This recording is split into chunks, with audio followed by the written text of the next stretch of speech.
I'm getting used to these now. Your videos at Andy's are fucking awesome. You're a natural. Well, the ironic thing was, because I stepped away from there for a while. Yeah, you went to Duck in Heaven? Stuck in Heaven, yeah. And that was a challenge, to say the least. How long were you at Duck in Heaven for? It was only 2 or 3 months. But so she was originally open in Woonona, which is just like the next couple of suburbs over. And it was basically just a takeaway shop with a couple of tables and chairs in it. Yeah, I walked past it on the way here actually. Yeah, and that space came up, and she jumped on it, and I happened to be like I'd stepped away from Andy. I was just like I got to go and do something else. I got to chill out for a bit. Yeah. Because if you've ever done an open, it's. Do you know what? I've actually never done an open, but I've heard about them, and they can be. Do it once. Do it once. Do it once. Don't do it like 10 times like I've done. Like I'm a sucker. It's like there's this adrenaline rush and this. There's so much going on. It's what gets your attention first? It's like I don't know. It's the idea of building a concept and then building into that. Or someone comes to you with a concept and says, "Look, this is what we want to do." And then all of a sudden, the fucking synapses just start firing. You're like, "Oh, we can do this, we can do that, we can do something." Blah, blah, blah, blah. And it's a lot of work, but it's super rewarding.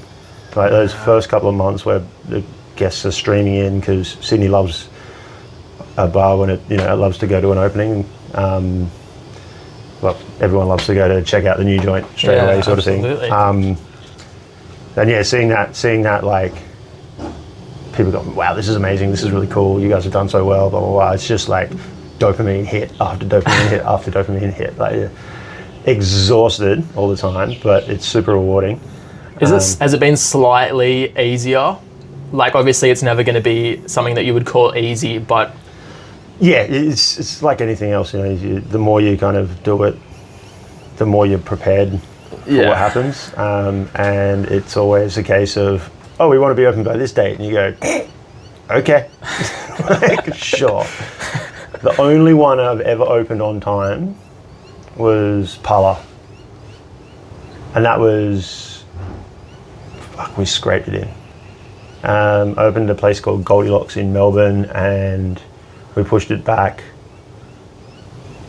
months and months and months. Like, it became a running joke. Like, I was just doing like rockstar shifts for like almost a year.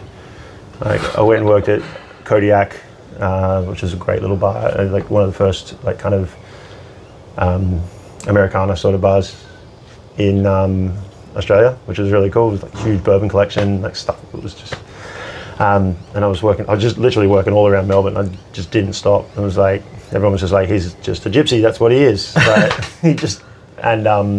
so we finally got Goldilocks open, and even then, like, the lift was opening up, our first guest walking in, and I was chasing one of the painters out the back door because he's finishing painting the air conditioning duct in the ceiling. It was just like, yeah, the rush and the adrenaline of it is awesome.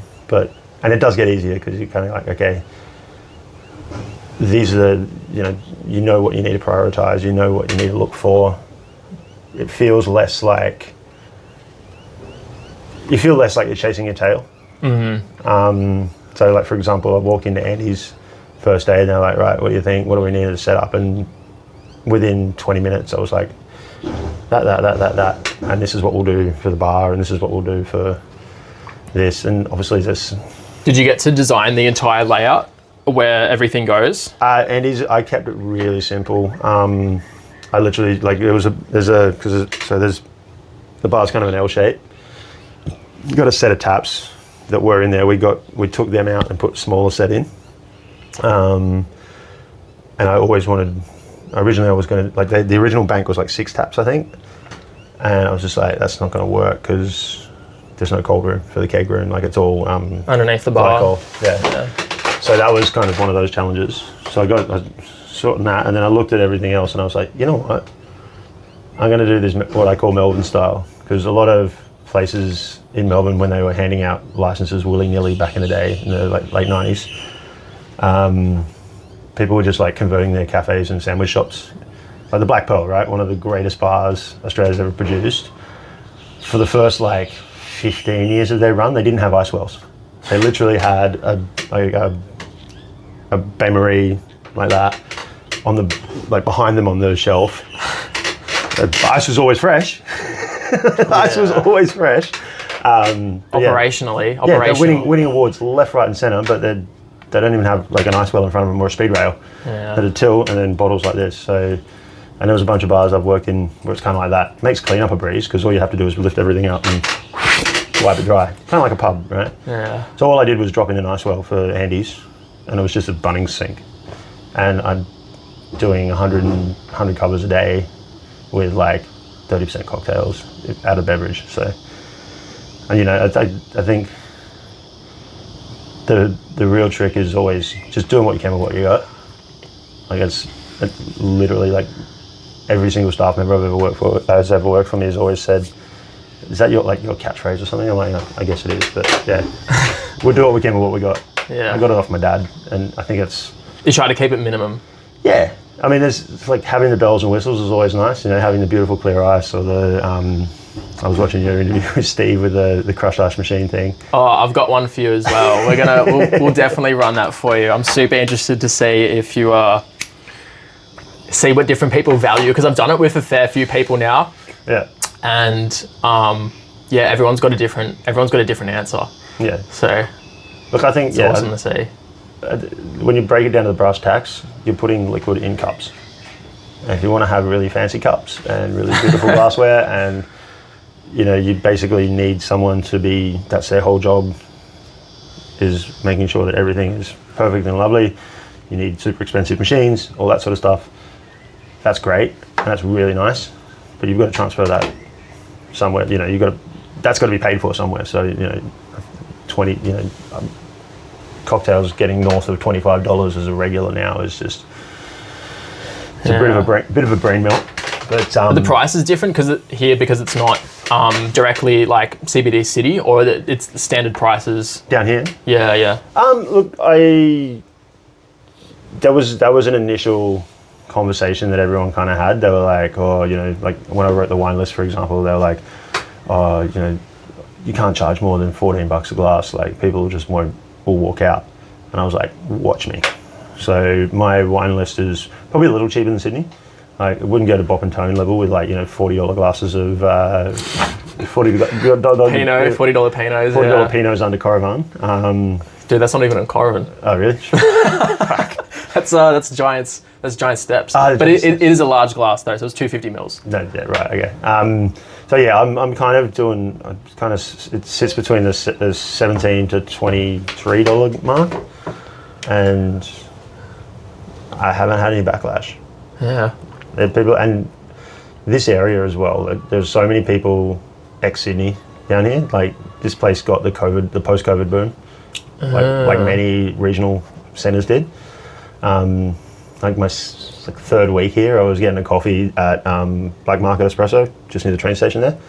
There's a Black Market Espresso in Enmore, right? Right. And I got absconded by this hairy fella. I'm like, who? And it was Oscar from Young Henry's. He's like, look, what are you doing here? And I was like, I just moved here, man. What are you doing here? He's like, I live here, remember? And I was like, oh yeah. How you doing? He's like, welcome to Enmore by the water. And I had a giggle because like Anita's Theatre, got that cool little record store bar, cocktail bar. Literally. Yeah. Literally. And Andy's is kind of like it's different to continental, but it's that same, you know, that Mediterranean. Yeah. It's whitewashed walls. It's you know, steaks and seafood and lots of little plates. So we get people coming down from Sydney all the time as well, and they're like, man, this place is great. You know, do really well in Sydney. I'm like, cool, that's awesome, but we're here. I go to the beach on my breaks. That's good. I got you a little present. Mm-hmm. It's nothing huge, but there's something in there that I thought you would like.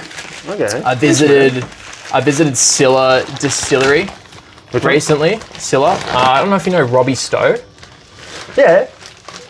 Man, Robbie and I go fucking way back. Oh, it's a little bit of incense as well. That's my favourite incense because the incense is cool. Yeah, that's beautiful. But he's made Australia's first Tepache liqueur, which I thought you'd appreciate trying. Tepache liqueur, okay. I mean, it's not the bottle it came in. Yeah, no, that's all right. But I was like, I'll bring some down for you to try because it's Tepache liqueur, it's an Australian first. That's really cool because I made a Tepache syrup for a cocktail. Sorry, no. I made like this pineapple lump Negroni at Parla for one of the lists there, and I made a Tepache and then just like reduced the shit out of it with some agave syrup, and it was just like this thick, treacly, delicious, funky thing. I don't know if it's gonna be. So Robbie's great, man. I've known Robbie for 20 years, easy. We never bartended together, but we were in Brisbane at the same time. Way back in the day. He was at Press Club, and I was around the corner at Barcelona. Steve was floating around somewhere. Oh, he was probably still in London then. Steve came to Bowery just as I was leaving Brisbane for Melbourne. So to open up his joint there. Yeah, no, well, he'd been at the Bowery, and then he opened, what was it, Statler and Waldorf with Jay. And Jay's a great human as well. He's been around the traps for years and years and years. Now works for Campari, I think. I think he still works for him. Yeah. But yeah, no, Robbie's great. Get him to flip a bottle for you one day. I did actually after the pod. He's like, let's make a cocktail with your foamer and Tepache liqueur, and I was like, yeah, let's do it. And I got him to his flipping tins and stuff. Fuck, that smells amazing.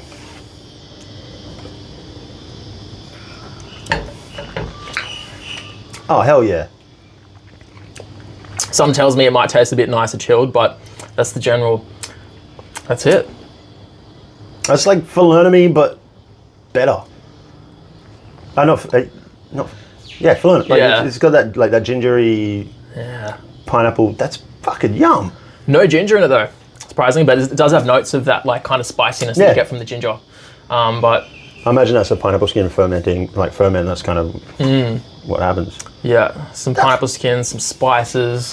I'm gonna have to call Robbie and tell him to come through with some. Yeah, I mean it's only on prem at the moment. Okay. So. Well, he's only up the road. Yeah, literally. Literally. He came in with his little boy about this time last year, and we were talking all things. We keep making promises to go and visit each other and have a barbecue or something, but life gets in the way. You know how it is. Oh yeah. Yeah. That's really cool, man. Thanks for bringing that. That's all right. I was still in hospitality, but I kind of joined the sort of wider culture of hospitality a little bit after this.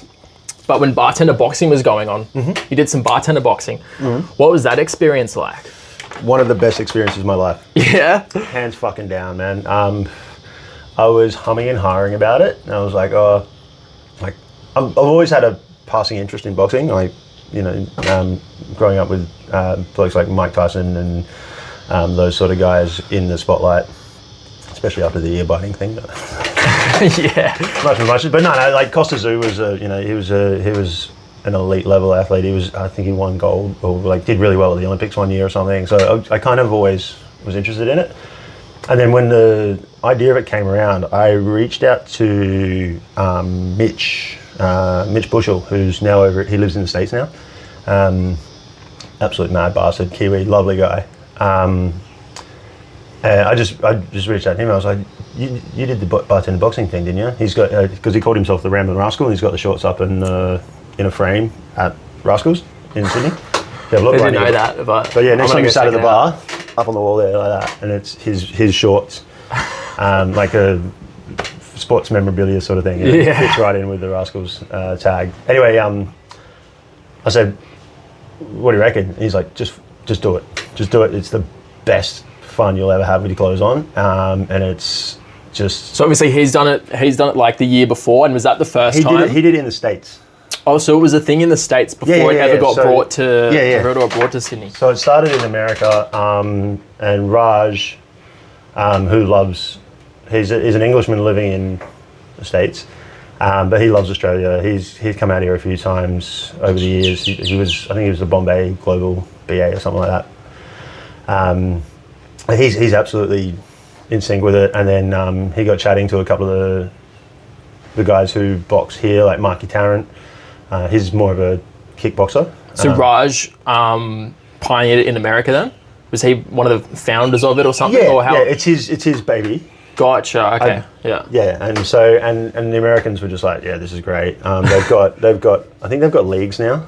Oh wow. Yeah, so he brought it over here. He's like, I think the Australians will really go for it, and we did. So I was in the very first one with Paris, Steve, a bunch of other cronies. Yeah, there was heaps of us, and it was fucking tough work. It was like 12 weeks, 3 days a week. You were all training together in the same gym? Yeah. What was it called? Corporate Fighter in, it's just at the edge of kind of Surrey, like the bottom of Surrey Hills near Central, down near that way sort of thing. Yeah. Like, what's the place where you got to walk through the Coke machine to get into the nightclub? Oh, Soda Factory. Soda Factory, yeah, just down the hill from Soda Factory. Yeah. And yeah, we're there 3 days a week. And the coaches were awesome. Luke was kind of like the head guy. Luke Jackson, he's former Olympian. Like really kind of your typical, like when you picture a boxing coach, like small guy, nuggety, quietly spoken, but when he speaks, you're like, I'm listening. Really great group of people. And then and they basically said to us at the start, they were like, look, if you can't make it for whatever reason, you're not telling me, you're not telling Mark, you're not telling Tommy, you're telling each other. So it became this, it was like, hey guys, I'm really sorry, I can't make it today because of whatever reason. And I remember one person said, oh, we had a staff event last night, blah, blah, blah, and everyone was like, fucking cop out, dude. Yeah. Doesn't count as an excuse. It's like work, man. You show up, you it's part of the job. Yeah. You show up and you fucking do your work. Unless you're bleeding or violently ill, you show up to work. So we showed up to training, and yeah, it changed my life. I changed my approach to mental health, which was a big part of it. That was the whole kind of driving thing behind it. It changed my approach to work. I try to get to the gym and box at least once a week still. Even if it's just wailing on a heavy bag for half an hour. Yeah. But the camaraderie of it was awesome. Like everyone who was in that group, every time we see each other, it's still, hey, yeah, what's going on? Like, blah, blah, blah. You still, you're still keeping it up. You're still keeping up with it. Or, some of them have gone right into it. Like Beck, forget her last name, Beck. She's a superstar. She's now a PT specializing in like boxing training. So her Instagram's gone from all like cocktail glasses to like that sort of stuff. So it's really, if they do bring it back, and I hope they do, and you have a chance, do it. It's just awesome. I came back the next year and the next year. So they did it for three or four. Well, we had the first one, then we had COVID. Oh right, so that would have put a dent. That would have put a dent in the. Yeah, so there was one that was like starting. They were starting to do the first days of it, and then COVID kind of crept in, and it was like everything's get shut down. So they were training at Bondi Beach, like down on the park in Bondi Beach, instead of, because they moved it to Eight Limbs, just on Ground Street there as you come into Oxford Street as you come into just at the top of Bondi Junction there, because it had to be outside and all that sort of nonsense. But we came back for 2 more years, and the first year back, Mark and Raj asked Paris and I to kind of be like ambassadors for it, like show up to some training sessions, just kind of gas the guys up a little bit. And we were out the front of the venue when everyone was arriving. It was like, hey guys, come in, get out, shaking hands, kissing babies, all that sort of shit. Hyping people up for a really good night. And then the third year I went back kind of my own volition, but I was like, I really love this program. I really want to support it. And I actually had a couple of my guys in it that year. There's At employees when you're at employees only? No. This is a couple of years later. This is when I was doing the group thing at Parla's just before I came and joined Bob and Tone. I had one of the guys from Franca and one of the guys from America were both in it. And it was Dante and oh yeah, I work with Dante. Dante and what's his name? Nepalese guy. He's a legend. Can't believe I can't remember his name right now. I did it after. Anyways, yeah, they were both in it, so I came down with them, and it was like, you know, kind of to keep up that ethic of like, I'm kind of coaching you guys where I can at work, but I'll kind of back that up and come and throw hands with you in the gym as well. What do you think it would take to get it back? Sponsorship is the hardest thing, honestly. So the last one, Scott Reed got involved as well, and like I was going to come on the night when we had it at the Pato RSL. I was going to come, and I was apparently just supposed to be in the green room helping the guys with warm-ups and stuff. And I got thrown a radio and a AAA pass, and they were like, "You're my floor. You're our floor manager." And I was like, "Shit!" So I ended up fucking running the event for, well, running the floor for the night. So like, yeah, I was gassing the guys up and like, you know, holding the ropes open for them to get in, but I was also running the raffle, the door prize, and unreal. What an experience! Helping kind of like stage manage, I guess. Yeah. And it was great fun. Like everyone's like my missus and a couple of our friends were like, where are you? What are you doing? I'm like, apparently I'm running the floor tonight. I'm sorry, got roped into this. Hosting pretty much. No, I was running around like putting out fires and helping kind of because Raj was emceeing and Mikey was upstairs looking after music and lighting. So I was kind of triangulating with them as well as making sure the fighters are out on time. Yeah, okay. Clearing the crowds. Hey guys, coming in, you know, fighters coming through for like just hype man sort of thing. So it was a good time. But yeah, when Raj and Mark called me a couple of months later, they were like, "Look, would you be interested in actually taking it up, like running the thing?" Because doing what they were doing, yeah, for next year. Because Raj like coming out from America for basically no money. It's a very expensive hobby, you know what I mean? And he's like, "Look, I've got the camps in America, like," and Mark was like, "I've got a bunch of shit I'm looking after in Thailand, and he's based on the Sunshine Coast. He's got Miss Moneypenny's, which has been around for fucking decades. I've never been before, it's but it's on the list. It's on Hastings Street, where all the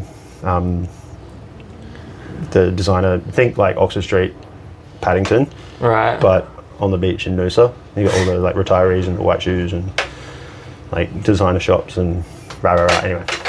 So they asked you if you wanted to possibly continue it. Yeah, and Scott Reed, he's a consultant. He bought Ned's whiskey out to launch that and a couple other things. He's been around the traps for ages as well. He was kind of keen to see it, but then the biggest hurdle was getting sponsorship.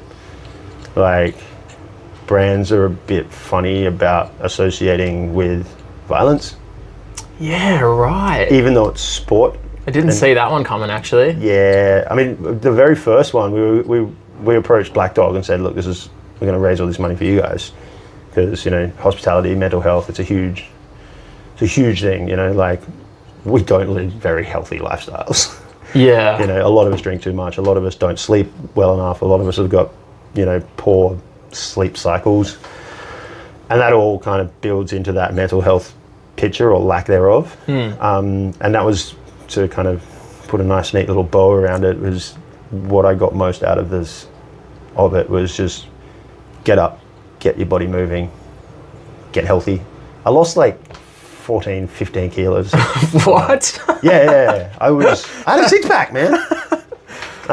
Paris Hilton, you know, he's a big dude, and he shrunk down as well. Just like, that's right. And because I used to be, I used to play footy and used to look like that for most of my teenage years and into my young adulthood. But then found hospitality and was like, shit catches up pretty quickly, huh? Especially with like really good food around, you know, like Stuffies at stuffies at some restaurants I've had where it's like, here's your stuffed meal, and it's just like butter and carbs and more butter and more carbs. It's just like, it's delicious. You're like, shit, I can't live on this. It's the first world problem, isn't it? A little bit, yeah. It's like, yeah, you get to eat at a restaurant every single day and it tastes delicious every single fucking time, but what's in there? Yeah. When you start to eat it 5 days a week. Yeah, Pala was pretty bad, like, because the chefs would try and outdo each other with, like, dumb shit. Like, we had a week of burger challenge, and it was like, who could make the best fried chicken burger?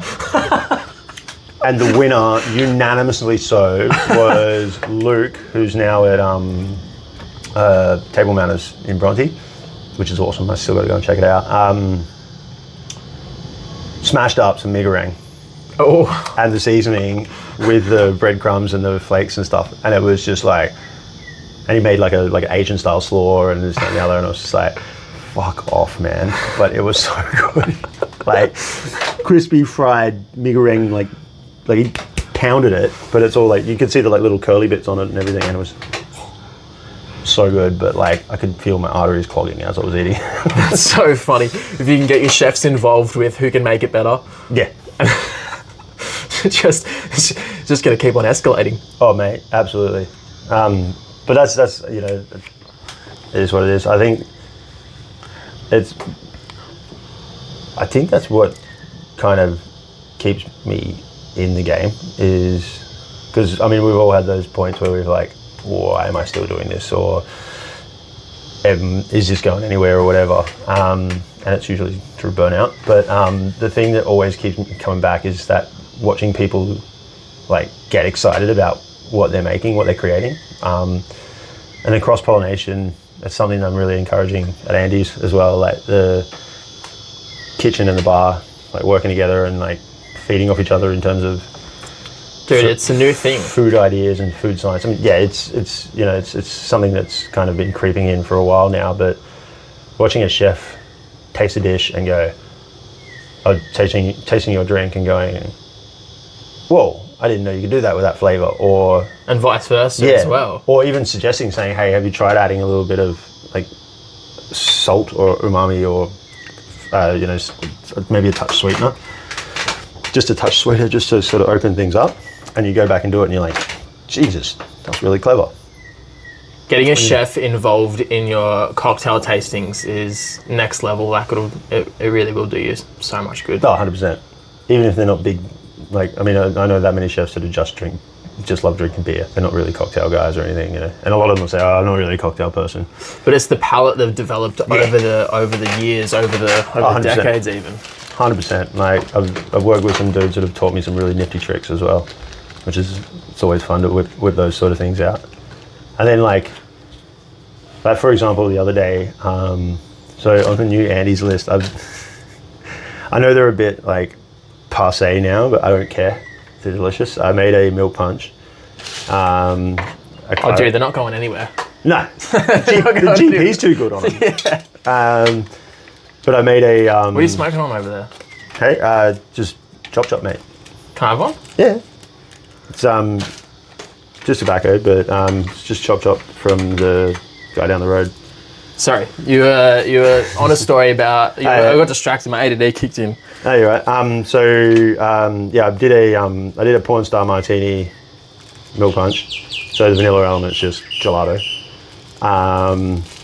But the leftover, like the curds that came off, is like this passion fruit cheesecake kind of deal going on. And I gave it to the chef, and he's like, I can definitely play with that. So he's whipped it with some cream, and he's put it through an ISI, and he's made these little buttons and frozen them, and now we've got a petit four for our favourite tables. Oh, unreal. Like, from something that was going in the bin. You know what I mean? Turned your curds from your milk punch to the garnish for the cocktail. Oh, no, into just a little petit four for like... Oh, right. So it's at the end of a meal, when you present the bill, there's like this nice little frozen passion fruit cheesecake kind of vibey. But still, yeah, to turn trash into... Treasure. Trash and a treasure, yeah. But yeah, and we did it the other day as well. I've put a sangria on. Oh, do you want me to roll it? Yeah, I'm not a cigarette smoker, to be honest, but I didn't give you your first one. you definitely didn't give me my first one. That's good. That's fucking bad for you. Yeah, like the other one, we did a sangria. I just whipped up like this little sangria sort of thing, and I did. Do you remember the strawberry spritz that I made for? Yeah. Thingy, where it was Tanaka and the strawberry. We just buried the strawberries in sugar with a little bit of lemon peel, and then it like an oleo. Yeah, kind of. And it kind of liquefied, or sherbet, or whatever you want to call it. So I did a similar thing for a sangria, but with like watermelon and like berries, like raspberries and blueberries and strawberries. And the leftover kind of coulis-esque sort of thing that was there, the chef just put a ribbon of it through a banana bread that he did for a special. And everyone's just like, oh my God, that's delicious. It's like, just shit like that collaboration and that kind of bouncing ideas back and forth off each other is something that makes me want to go to work every day. Yeah. Like, what can we think of next?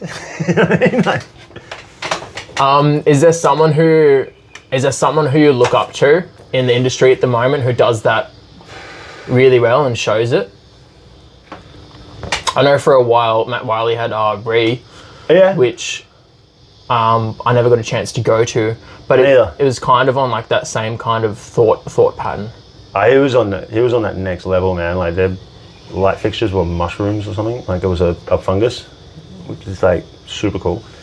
I never went there, but I think where that kind of idea of how can we best make use of what we've got definitely came from my time at Charlie Parker's. I always thought it was ironic that a bar that sells imported Italian water gets a sustainability award. Like just throwing out kilos of fucking San Pellegrino bottles at the end of the night, just going, sustainability, what? Not even glass, the plastic ones? No, they were glass ones. Oh, they were glass ones. At least they're recyclable. At least they're recyclable. Still the footprint, bring them over from Italy. And I have it on good authority that they basically created the sustainability award to give to Charlie Parker's at Bartender of the Year. They're like, oh, we got to give these guys something because it's. But there was all sorts of cool shit like that, like oleo sherbety kind of thing. Came from juicing lemons and limes for prep, and then just burying the husks in sugar, and then you've got this delicious, like bittersweet, homemade Sprite syrup. Yeah. And we kegged it and had it on tap. It was like a house lemonade. So lemon lime bitters, done. There you go.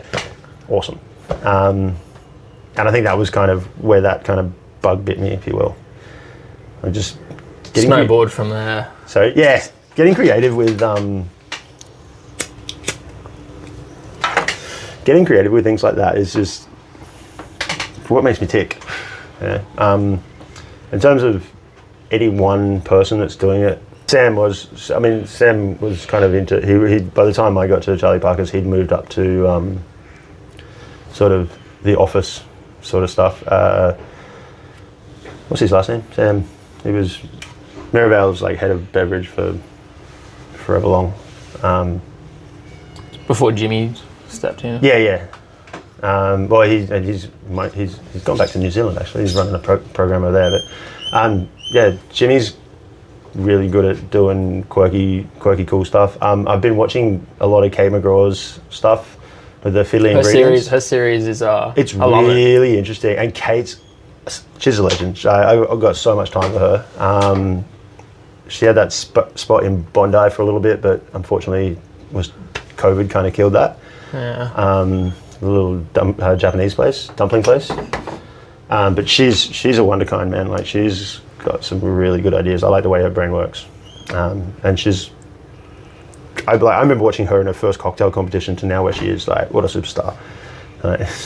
Shaking like a leaf, and her drink was like fucking awesome. This is years and years and years ago. I think it was at the Lobo. Maybe? I can't remember. Anyway, but yeah, I think she's one to. I'm like, oh wow, that's a really cool way to think about that. She's always like everything on her YouTube, not YouTube, everything on her Instagram, you're like learning something every single post. Even I think the last one was like something to do with charcoal. And I was like, I didn't even know you could do that. Yeah, no. She's definitely done her homework by the looks of it. But I think her brain is one of those ones that works like that. Like she is curious. And I think that's a really important thing as well. When you're playing with flavor and you're looking after people, is you want to be curious. You know, like you want to be curious about what's going to make their night really extraordinary. You got to be curious about what you can do with fruit and booze and acid and fat now as well. You know, like the curiosity thing is a driving factor, I think. So it's like kind of ties back into bouncing off the chefs. You know what I mean? Like, just, what can we do today? I mean, do you have a systematic method when you're creating a cocktail, or you're a little bit more chaotic about it? A systematic method. Or systematic approach, even. Like, not a specific method, but a systematic approach. For a list, yes. But not for individual cocktail? For individual cocktails, I think... Like, say, like a cocktail competition cocktail. For a competition drink, I'll nearly always, I think... I'll always try and tie into that brand story as much as I can. Obviously, the brand is going to dictate the spirit, except for things like World Class, where you can take the whole portfolio. But I think the approach for a competition drink is always really different for me to a list drink. Well, you're not trying to make it, you're not trying to fit it in anywhere, right? Like, I feel like with a list drink, you're always playing that game of where does this fit in? So when that element's taken out of it, that's I think a different game. It was a really interesting one from, it's just like a little soundbite from Rob Libicans, who's the Caretakers and Three Ponies guys. So Rob and I used to kick around a bit in Melbourne, because I was working down the road at the Alchemist and he was at the Black Pearl. And he said something that stuck with me a long time ago, and I saw it pop up again when he was doing an interview for Caretakers. And it's giving yourself restrictions forces your creativity in a lot of ways. Like, because if you've got X amount of rules and you kind of want to see if you can bend them or if you can get around them, you know, you start thinking more sort of laterally, I guess. Whereas when it's like, you know, we all make the joke, you know, guest walks up to the bar and says, "Surprise me," and you're like, "Give me something." You know what I mean? Like a little bit like tequila, do you like sweet, do you like sour, do you like, give me something. You know, and I think that's kind of that's what brands have definitely gotten better at with cocktail competitions. I think over the years is like there's more of a narrative. You know, like Legacy. I gotta hope they bring back Legacy. I love that because there's always really great drinks. You know, 5 ingredients max, no homemade shit. That was a competition running at some point. Bacardi Legacy, yeah. Bacardi Legacy. So it was a Bacardi comp that doesn't run anymore. Yeah, it was global. We've had 2 Aussie winners, I think. Jenna Hemsworth, I'm sure she won it, and Fred Siggins. And yeah, it was, you could only use 5 ingredients. You couldn't use, if you had a house, like a house syrup or something. House syrup or something, it had to be cordial. Like pretty like standard. Like you could only be one. Like I entered one year and I made a sweet and ginger juice, like you would for a penicillin sort of thing. And that's like sugar and ginger and a bit of honey, like super easy. Like basically the rules for that were it needs to be replicable. Like you see in service. Yeah, like you need to be able to send the recipe to someone in Hong Kong and they can go, yeah, I can make that easy. You know what I mean? And I think that's great for longevity of drinks. And so they were basically, the whole premise of Legacy was kind of create the next classic. Yeah, like the next modern classic sort of thing, which created some amazing drinks that were really just kind of Like, yeah, they were like anyone could really make them. The creativity came from, shit, I didn't think of putting that with that, or, you know, treating this like that. Like, often a little bit of a tangent there. To answer your question, creating a drink, I think the approach, yeah, for a cocktail competition, I think I always try to like kind of go, what is the brand looking for? You know, where do they sit, and how can I kind of embody that? And then for a list drink, I actually always look to the cuisine at the restaurant. Like, I've been working in restaurant bars more than standalone cocktail bars now for, I don't know, 5-6 years, something like that. But yeah, I definitely look to the cuisine for a little bit of the inspiration and a little bit of a, I guess, to point you in the direction of where the flavor profiles will go, or like what sort of spirits. Like, you know, Mediterranean at Andy's, so you know, there's a lot of sherry, there's a lot of wine base, but also because it's a beachside, you know, we're on the coast and the beach is right there. It's like, let's have a bit of fun with it. You know, we do like a Tequila Tuesday thing, and I've called it the Fruity Boy. So we do cheap classic mugs, and then I do a Fruity Boy, and it's like, oh, what's the Fruity Boy this week? It's mango, or it's rock melon, or it's basically whatever's, like, I call the fruit guy and go, hey, when I'm making my weekly order, I'm like, hey, what's really good at the moment, or what's really good this week, or what are you getting rid of? Like, what's at the end of it's like, sort of, you know, yeah. You got any bananas that are kind of feeling a bit poorly? It's like, yeah, man, I got a box of ugly fruit or whatever, you know, that sort of thing. So yeah, that's, I guess, does that answer the question? Yeah, absolutely. Absolutely.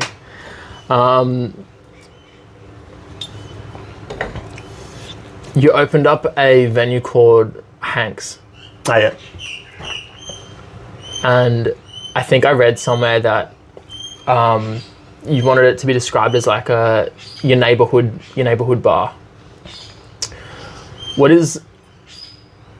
How does that influence your decisions? Like, when you say that you want to be a neighborhood bar, what decisions are you taking to, I don't know, kind of embody that?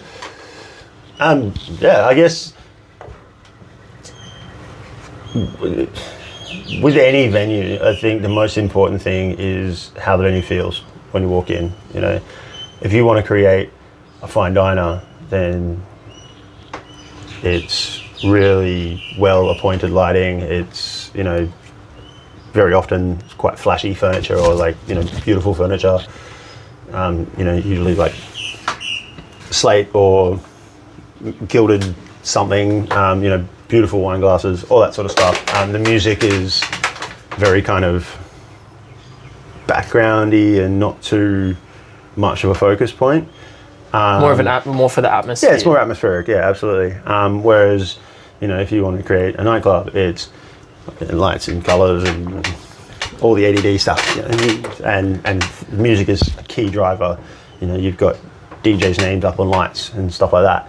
For the neighbourhood bar, I think it was about being comfortable. Like, walk in and you're just like, oh yeah, I want to sit here. I want to sit here and just while away and just chat shit like we are now, and having a beer, and not. And being totally okay with guests doing that, you know, like, yeah, they're sitting on a beer for 2 hours, let them. There's 40 other bar stools, and there's a bunch of seats against the wall, like, it's fine. Whereas in a restaurant, you know, the opposite is true. It's like, you know, that spend per head is what you're really... how we churning. Well, you know, it's like, yeah, seating times are this much, and, you know, we've got to make sure that, you know, ideally you want them to have a cocktail, a bottle of wine, 2 or 3 courses, and then it's, do you want dessert, do you want coffee? You know, you're wanting to make sure that table is not being wasted. Yeah. For want of a better word, you know? Like, yeah. And I think with the neighborhood one, the neighborhood bar is, yeah, it's comfort. It's like, Hank's, I kind of ran away with it a little bit, because it was underneath Bit of Few, right? Bit of Few, famous for the 12 rotating taps upstairs. And Hank's, Aaron and I discussed it, and he was kind of like, you know, Hank's kind of this, he's like the old guy that, you know, probably had golden gloves in the Navy at some point, and he's always got a story, and he's always got a yarn, and he's just an affable, lovely bloke that, oh, g'day, Hank, how are ya? You know what I mean? And that's kind of, we kind of went off that, like we took that and we kind of ran with it. And I was like, I reckon Hank loves the blues, huh? He's like, yeah, I think so. I was like, you got 12 taps upstairs. Let's extend that.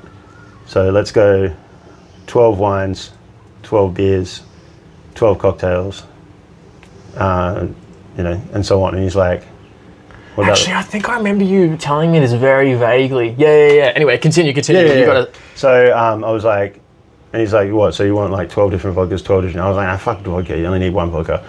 But I was like 12 different gins. Obviously, we want that Australian bent, so we'll have one classic London dry, and then a slow and 10 other gins, and we can rotate them in and out. You know, if I get sick of pouring fucking 4 pillars, I'll put Never Never up for the day or for a week, or I'm sure there'll be a new gin next month. So if someone brings me a bottle and it's good, I'll put that up there for. Sorry, correct me if I'm wrong, but this 12 of certain things had something to do with tying into bars. So the bars of blues. I don't know. I feel like I'm gonna butcher it. But Hank listens to the blues, right? And I freaking love the blues. And the best thing about the blues is it is such a malleable genre. The Rolling Stones is the blues. You know, blind Billy McTelson or whatever his name is from the, you know, that dusty Delta blues. You know, they're just the old black guy on a guitar. That's the blues. Bob Dylan has the blues. Fucking Elton John sings the blues, you know. And it's such a great thing that you can fiddle with the pacing and the feel of an evening. Like I've still got them on my Spotify list, but there's like early dinner blues, like late drinking blues, party blues, and you know, it's like party blues is like fucking, what do we got in there? We've got like a bit of Arctic Monkeys, we've got Black Keys, obviously, some of the more like raging, awesome AC/DC stuff, like it's all blues. And 12 bar blues is the one that everyone like, dun, dun, dun, dun, dun, dun, dun, dun. That's 12 bar blues. That's what everyone knows or instantly recognizes as blues. So it was just kind of just like, let's lean right into Hank and who he is and what he's about. And so that neighborhood feel was, you know, really simple. Like there was the menus weren't flashy or anything. It was literally just nice, easy print offs. I had the block letter special board. Was including a lot of people around, like to go back to that sort of like local stuff. I was kind of foraging passion fruit flowers from over the back of Centennial Park. I made a orgeat out of the croissants that the cafe down the road were throwing out. Oh, unreal. The other day, which is an idea I got from Ian Griffiths, the Trash Tiki back in the day. Just shit like that, like just like, and you know, like the music's on. It doesn't, like I'm standing there behind it. I'm in a t-shirt. My staff are just chilling. The chef would come out and just sit and have a lemonade at the bar. That kind of feel, where it's like people will stick their head in and go, "Are you open?" I'm like, technically no, but come in. Don't get that on Oxford Street anyway. You know, like it's kind of like the pubs or the strict opening hours sort of thing. I think that was what I wanted to do. Like I went to the States many years ago, and my favorites were the dive bars. They're just like shit tacked to the wall. Super casual. They're not really trying too hard, but everyone's having fun. I walked into one. So I was in Portland, and I was looking for. It's literally called the Rum Bar, and I was like, I've been trudging around a bit all day, and I was like, okay, before I find this place, I'm gonna stop and have a palate cleanser, and just check in with a few people who have been messaging me. And I found this bar, and Portland had just had this this snow event happen. Portland doesn't get big snow events, right? But this was like an almighty dump, like once in a 50-year sort of thing, and all the salt trucks were not working properly or they didn't have them because the mayor had sold them or something. I can't remember. But basically, there was just snow melt fucking everywhere. And I walked into this dive. I saw this dive and it had it was literally just like it was just 4 walls on a bar, and it had those like weird festoon lighting, like the blinky rainbow Christmas light sort of things. There was some sort of penny arcade game in the corner, and about 5 or 6 TV screens all playing different stuff, all with the sound on, and then like some music in the background. And this woman, it was like about 4 in the afternoon, I think, and I went to go in the door, and there's snow melt all in the door, and there's water puddles all over the floor and shit. This poor woman is mopping it. I'm like, oh shit, mate, sorry, I'll come back. And she's like, no, mate, it's all right, just mind the puddle, pull yourself up a seat. I'm like, okay, I can sit down. And there's like a bowl of chili on one of those electric fry pans, just sitting on the edge of the bar. I'm like, she's like, that's my mama's chili. It's bloody good. Like, I might give myself a bowl. And like fucking $2 Budweisers and shit like that. But her hospitality was so genuine and so warm. She was just like, she heard my accent obviously. She's like, oh, whereabouts are you from? Like, blah, blah, blah, this, that, and the other. And I was just like, this is really cool. And like, I feel like I could be an absolute rat bag in here and they wouldn't bat an eyelid, but also I kind of want to respect the place because this person has been so nice to me. It's been so lovely, and just like, you know, you there's the dive bar bartenders where it's like, like this, but a lot of them are actually just really nice people, and I think that the whole thing of dives, the bar culture doesn't, like, we don't have that bar culture as much in Australia. I would agree. Like just bars as bars. We've got pubs, which the Yanks don't have. But the problem is a lot of the pubs don't have that warmth. Like, at least I don't see it as much anymore. Like, the number of pubs I walk into, and I really hate to pick on Sydney for this, but there's a heap of pubs in Sydney that you walk into and you're just like, you don't even get a hi. Starts with an M and rhymes with every vowel. But, you know, like, Adelaide's got a great pub scene. Melbourne's got a great pub scene. Brisbane's kind of like Sydney a bit, but it's getting better because Brisbane's gone hog wild with the small bar stuff. They've got heaps of them, and a lot of them are doing not all day trade, but close enough to it. As far as I mean, it was like that last time I went up there anyway. But yeah, like Melbourne, you'll get a genuine, g'day mate, how are you? Adelaide the same. Yeah. You know, and that feeling, like even just a simple, hey, how you going? Here's drinks, here's a menu, or there's a taps. What's up? It makes the world of difference. And the place can be scungy and sticky carpet and shit all over the walls, and I'm like, I'm home. You know? That's the feeling of a neighbourhood bar, though. Yeah. And I think that's what pubs have had for a long time. Like, my old man's, I used to love it. My old man's from Adelaide originally, so am I, but he grew up around like Glenelg and Norwood, sort of down near the water there. And when I was a kid on Christmas, all the dads, like dad's one of 9, and so he's got 4 brothers, and then plus all the married in ones, like brothers-in-laws. On Christmas Day, they'd all disappear for the morning. We're like, where'd all the dads go? And all the mums would be sitting there like getting food ready in the kitchen, going ham on that. And then they'd come back and they'd all be, hey boys and girls, how we doing? And I realised many years later they were pissed. But they go to this old local that Dad took me to one year. We were down there for Christmas and I was old enough by this time. And you go to this pub and all the old locals drink for free for 3 hours in the morning. And as the son of a local, I was afforded that same hospitality. And nobody goes stupid with it. Everyone has like, 4 or 5 and then goes, right, we best be off. Christmas lunch is cooking. It's basically like get out of the house while those who are cooking. So you're not in the way, sort of thing. Yeah. Shit like that. And it's like, like my dad, his footy team used to go and read the team sheet out on Thursday night after training there, and they'd celebrate wins there and all that sort of stuff. Like a genuine local pub. And the bloke behind the bar's pushing probably 70 or 80. No, probably older than that. Yeah, probably 80 now. And he's like, Dad's like, Jim, this is my son Phil. Sorry, this is my son Lou. He's my eldest, and that's That's his brother Patrick, and this is my niece Catherine, and he's like, oh, good, lovely to meet you guys. How you doing? You old enough to drink yet? I'm like, yeah. There you go. Shit like that, you know what I mean? And I see it here. I see it down here. It's something that I really love about moving down here. Like the beaches, I know. I mean, there's staff that come and go there, but the core staff, they all know me by name.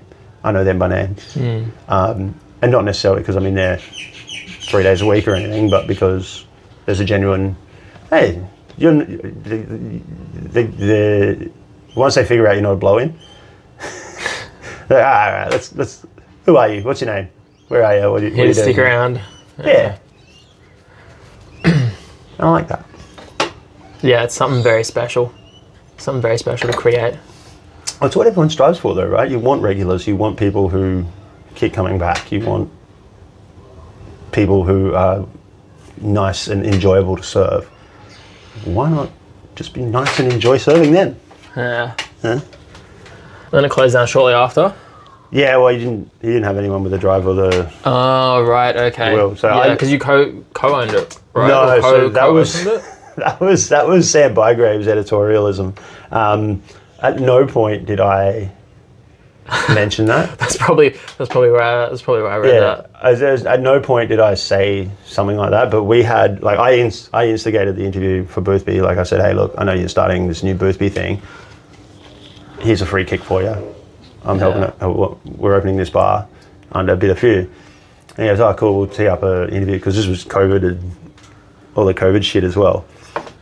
And because Aaron and I both spoke on the interview over the phone, like the chat, I think Sam just kind of got the impression that I was part owner.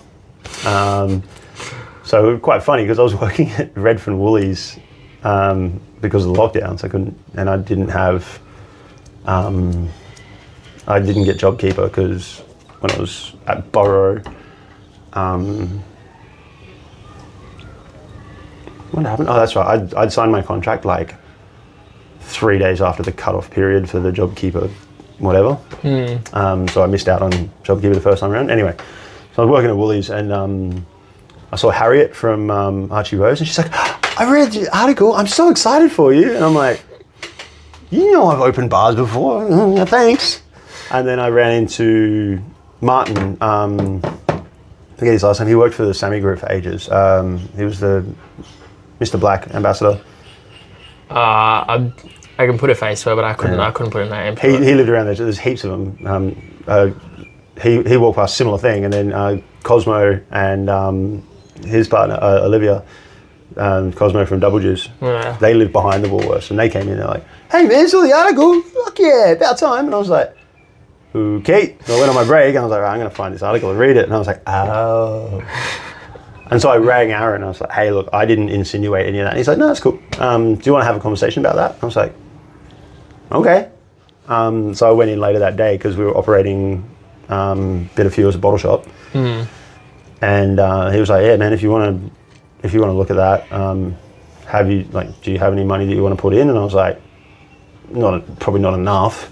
And he's like, what do you got? And I was like, I think I'm at about 10,000 at the moment. He's like, yeah, that'll buy the back bar. I'm like, yeah, I know. But, profit share or, work, if we want to go down that line. And he's like, yeah. And he never wrote it up. And that conversation kept getting buried and... Dude, the highest I always I don't think I'd ever invest in a hospitality. I mean, I guess it's a little bit different if you work there, but in terms of things you can invest in and increasing your portfolio, a hospitality business is probably the most risky. Absolutely. We had a couple of disagreements about a couple of different things, and I was just like, I don't trust this guy. Yeah. So. Oh, shit happens. Yeah. That was a fun adventure, and it was fun while it lasted. Now, I'm gonna grab beer. Do you want? Yeah, absolutely. But there's heaps of bird life around here. Oh, good. So cool. The honey eaters as well. I've turned into a bird guy. I never thought I would be. How could you not with a backer like this? Well, that's part of it, right? It's like, oh, what bird is that? What bird is that? Anyway. One of my favorite things I discovered is Google released, I mean, it was years ago now, but Google released this thing where you could search with photos. So whenever I see like a spider or I see a bird, you just like take a photo of it and it'd be like, oh, this is what you look at. Oh, the Google Lens. Yeah. Yeah. That's cool. Quite trippy how it does that. I think the first time I ever came across that was this bloke, this is years ago, this is when I was in Brisbane, so like fucking pushing 15, 20 years ago. And there was this kid that used to come in, I say kid, he was like 22, 23 maybe. And he would always ask me about a different whiskey. And I'd kind of tell him a little bit about what I knew about it or whatever. And he'd always ask to take the photo of the label. I was like, you're just making yourself a little catalog or something like that. And he's like, no. I'm developing a image recognition software. And I often think about that kid and I wonder if he was like sold it to Google or something and made a funny story I have about that.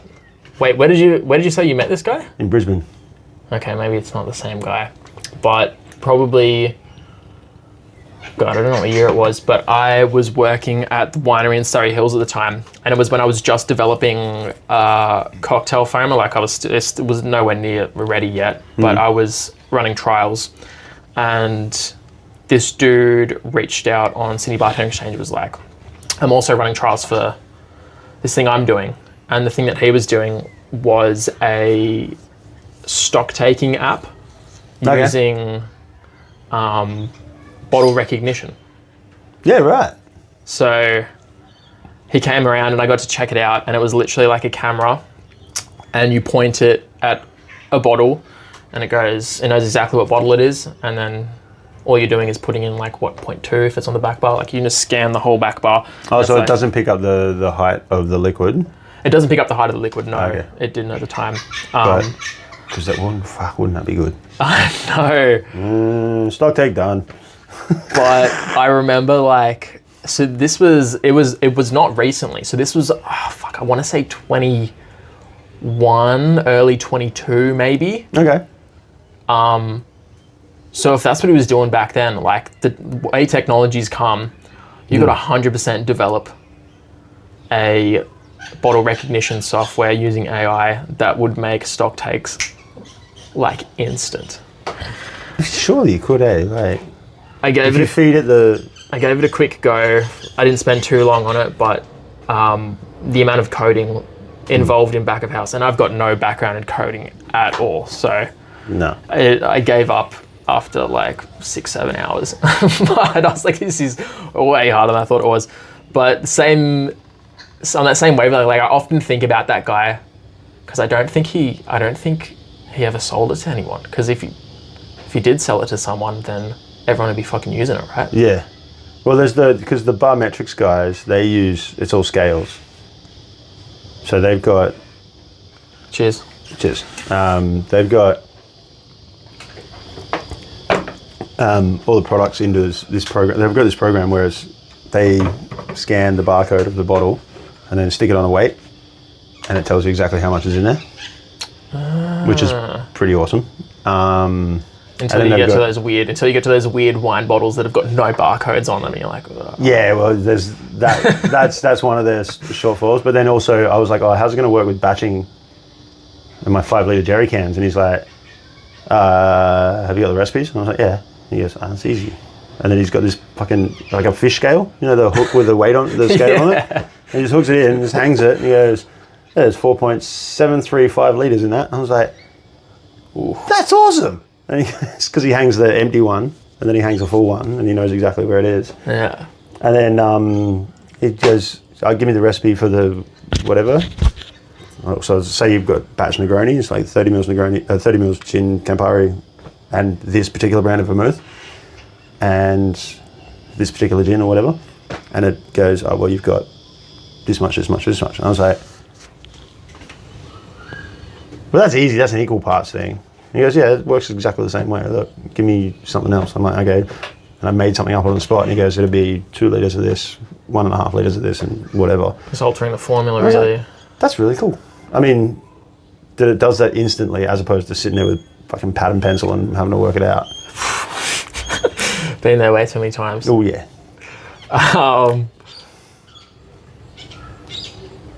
Yeah, the fastest stock taking system that I worked with was like halfway between the two. So it was scan barcodes, but then the device so it was a barcode scanner. It was ultimately a barcode scanner. Yeah. Scan a barcode, and then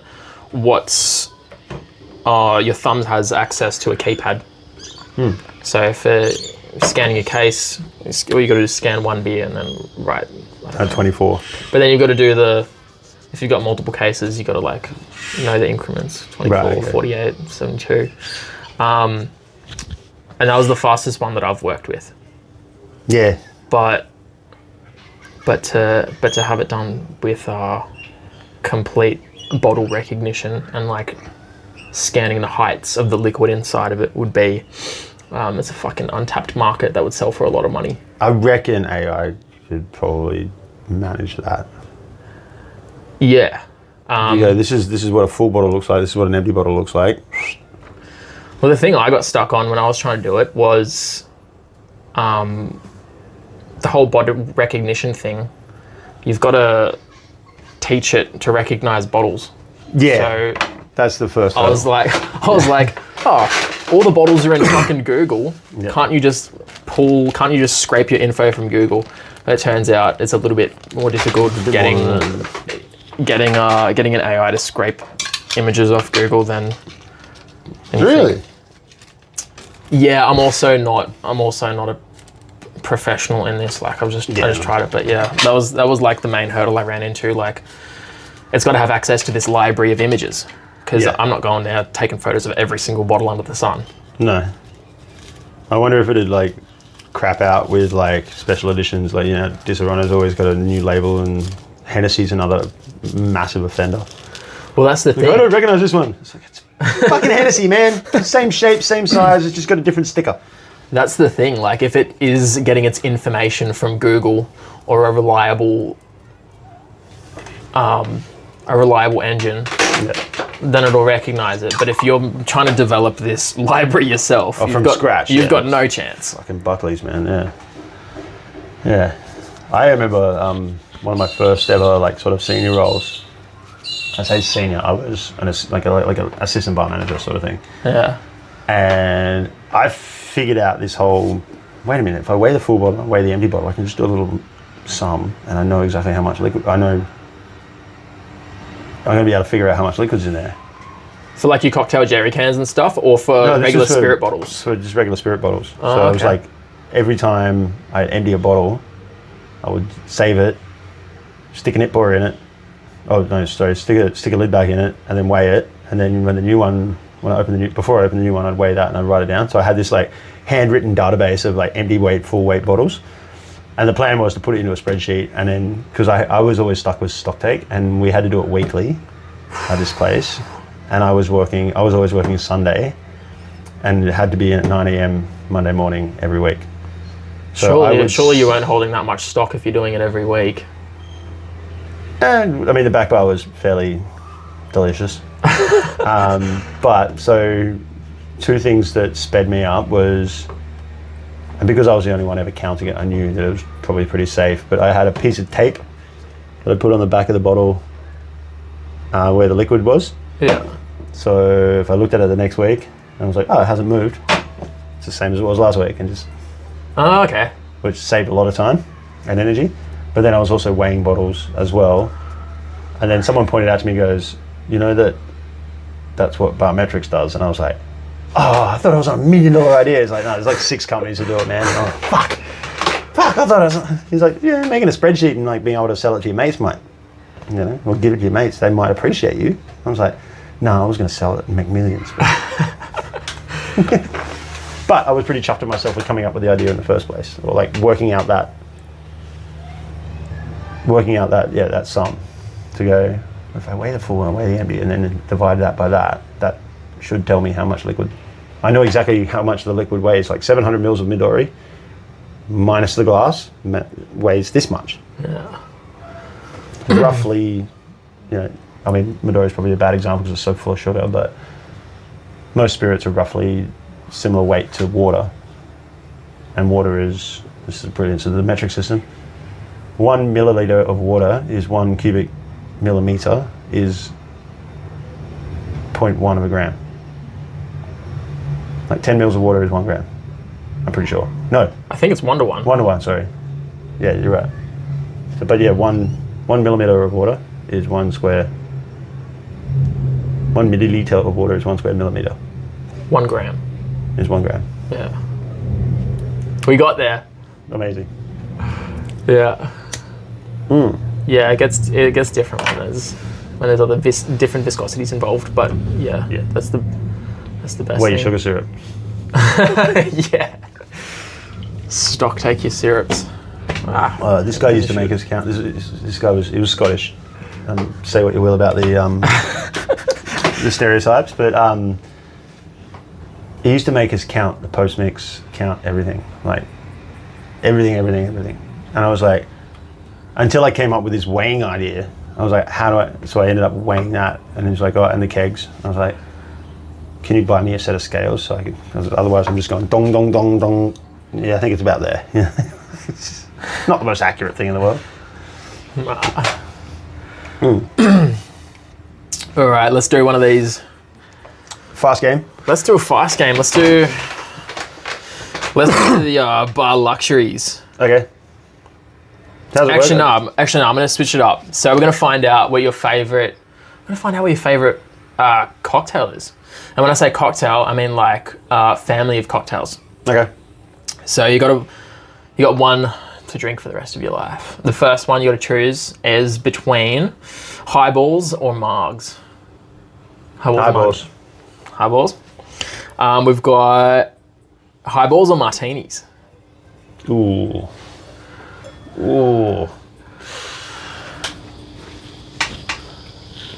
Highballs. Highballs or daiquiris. Daiquiris. Daiquiris or spritzes. Daiquiris. Daiquiris or tiki. Daiquiris. And then we've got daiquiris or sours. Daiquiri is a sour. Yeah, I guess so. You've got me. You got me on that one. All right, daiquiris or old fashions. Daiquiris. And daiquiris or Negronis. So like your Boulevardiers, Americanos, like different variations of Negroni. I'm gonna stay with daiquiris. Daiquiris is the winner. It's hard to beat. Spirit, sweet, citrus, yum. What you're walking into Lobo tomorrow. What's the first daiquiri you have and what rum? Their house, they still do it. Their house blend. It's far and away the best daiquiri. I think they still do it. Yeah. So a little bit of agricole in there. I think Paris and Mary developed it years ago, and yeah, without a doubt. That or nuclear if I'm feeling frisky. Nuclear daiquiri, yeah. They come back. Speaking of, are you going to? I'm going to feel really bad if it's already happened, but are you going to Kitty Hawk's last call? Won't be able to make it. Paris did call me and tell me about that, which he was obviously pretty gutted about. But I never actually got to the new iteration, so it kind of feels like I said before at the very start, like Sydney loves an open, they also fucking love a close. Oh, yeah. The best. I think Cosmo said it in an interview with someone the other week. But yeah, it's... I'm spewing I didn't get to make it to his... Yeah. My missus was in town for that one. I think because she's really good mates with Beryl, who used to be there. Have you been to demo yet, their bar? I haven't been there as like a guest, but I handed some cocktail foam in there. Oh yeah. Go in and have a drink with Churcher and Beryl. It's because they came from Rascals and Deuce, right? Yeah. Churcher was at Rascals for a solid while, and then went over to Juice. I think that was always kind of the plan. And then Beryl, she actually came and crashed on mine and Paris's couch when she moved over here from WA, and then COVID. And she trialed at Baxter and she trialed at Juice, and she went with Juice, and she stayed there for like 3-4 years, I think. But yeah, and she's a weapon as well. She makes some excellent drinks, and she's a lovely human. She's one of my fiance's besties. So Can't fault her. And Demo's a great bar. It's awesome. Yeah, I've got to go check it out. Yeah, do it. Are they more wine or cocktail focused? They were always going to be sort of wine-led, but when you got those two making cocktails, you're in good hands. Yeah. They've got like a... They're going to sell. Their equipment, it's just, like we were talking about equipment before, it's like, this is like, I may have had a little, like, freezer fridge is this tall, like, open it up and it's just all glassware. They've made it, it's a listening room essentially, like, it's kind of like the new thing, I think. Joey Ty's opened one in Melbourne, fucking Merivale did one, the red one on the corner next to... Jam. It's like a record bar, right? Yeah. Or like a listening room, so all the acoustics are like at the forefront. Auntie in Newtown. That's more of a restaurant. But yeah, their acoustics are amazing. They play vinyl. Their wine list is exceptional, but probably safe bet to say the best martini in that corner of Sydney, without a doubt. Fuck yeah. Little plug for those guys. Hey, they deserve it. Mm-hmm. All right, let's give you bar luxuries. Mm-hmm. All right, what's more important for you? Mm-hmm. We've got a vertical rinser or clear ice. Clear ice. Clear ice or chilled glassware. Chilled glassware. Chilled glassware or a prep shift. If you only had one. I can only have one. You can only have one. Mate, it's tough decisions.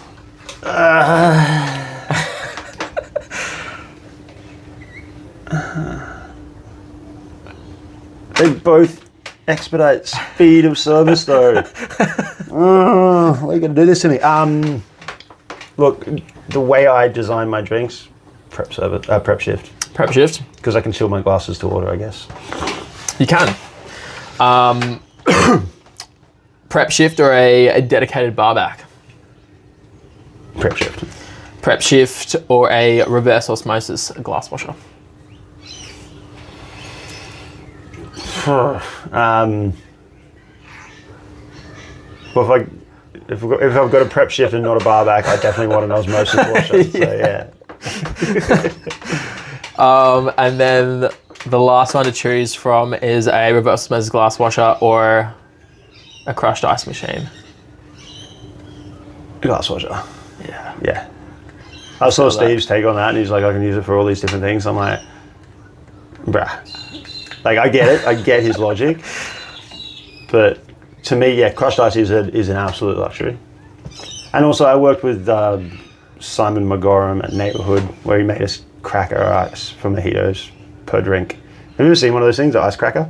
You're not talking about the bag and the mallet. No. It's it's like a piece of plastic about this long. Yeah. And at the end, it's got like a square, and in it, it's like a perfectly, about the size of a 50-cent piece. Right. It's like not quite a ball, but it's like more like a kind of that shape of metal, and it's really whippy. So you hold a piece of ice in your hand and you go whack, and it shatters the ice. And Simon McGorham is one of the ultimate cocktail nerds. That guy is.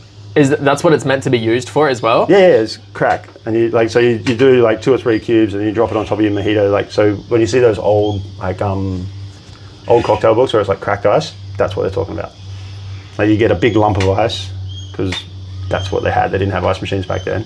And you literally smash it into pieces and then use it like that. So he was a stickler for that. I was like, yep, that's how we do our cobblers, that's how we do our mojitos, that's how we do our... I was like, oh. On a busy night, your hands would be like red raw from holding ice and like that impact. Just like, I can't do this anymore. Yeah. But yeah. I remember going back to working in bars without reverse osmosis glass washers after working bars in them, and you're like, what the fuck? We're just fucking pouring money down the drain. We're pouring money down the drain, just polishing glassware for fucking hours. I said it to the guys at Andy's, when I first walked in, because I had an old dinky one, I was like, we probably want to invest in a proper glass washer, and probably need a bigger ice machine as well, just judging by the size of this place. And this is before a lick of booze has been bought at all. It's still a bomb site. The kitchen's still waiting on their target top and their oven and all that sort of shit. And he's like, oh, how much do they cost? And I'm like, they're not cheap. And he goes, how not cheap is not cheap? And I'm like, you're looking at 10K new, probably 5K if you can find a secondhand one, but you don't tend to find secondhand ones because... Dude, if I ever owned a bar, I wouldn't want to get a secondhand one, because the minute you stop taking care of one of those things, they'll shoot you in the foot. Yeah, so we went the first 6 months without, and every night, second seating, I'm standing there fucking polishing like a dickhead. 2 bartenders smashing out drinks and sharing a very small well, and I'm standing there just trying to keep up with glassware. And this continued on, and then just before I left, Trent, like I turned around to him, I said, you realise, like, because there was a constant back and forth about wages, and I was like, you realise that spending 10 grand on one of those things is going to save you 40 grand over the course of a year. He's like, how? And I'm like, you're not paying a glassy. He's like, huh? I'm like, you can pretty much go down to one bartender on a Friday night, or one good bartender on a Friday night. You still need 2 on a Saturday, maybe on Friday night as well. But you won't need 2 people behind that bar at all. And he's like, all right. I think got one. I think I get a shift with it. I think I crunched the numbers once, and obviously it's like going to be a little bit different for everywhere. But the result that I ended up getting was that 10,000, I think I did 8,000. My calculations was with 8,000, because I think there's maybe Winterhold does 8,000 more. And that $8,000 glass washer is paying for itself if you plan to stay open more than 2 years. 2 years is paid for itself. Easy. Yeah, like in my head, it was a rough calculation. It was like $25 an hour. Let's call it 20 hours a week. It's $400. So on and so on. Yeah, $400 a week for 10 weeks is $4,000. So it's paid for itself in a month. It's probably a bit rich, but yeah, they're absolute godsend. The first time I saw one in action, I was just like, oh, where have you been all my life? When was the first time you saw one? It was in Melbourne, and what's the name had just opened? It's on top of the Rialto Tower. I can't remember the name of the restaurant, but it was like full flight. They went all out. A guy called Sebastian Rayburn headed up the design, the fit out and everything. Had some good investors. Oh, these people, like, it was part of a group. But yeah, like, I went up there and had lunch once.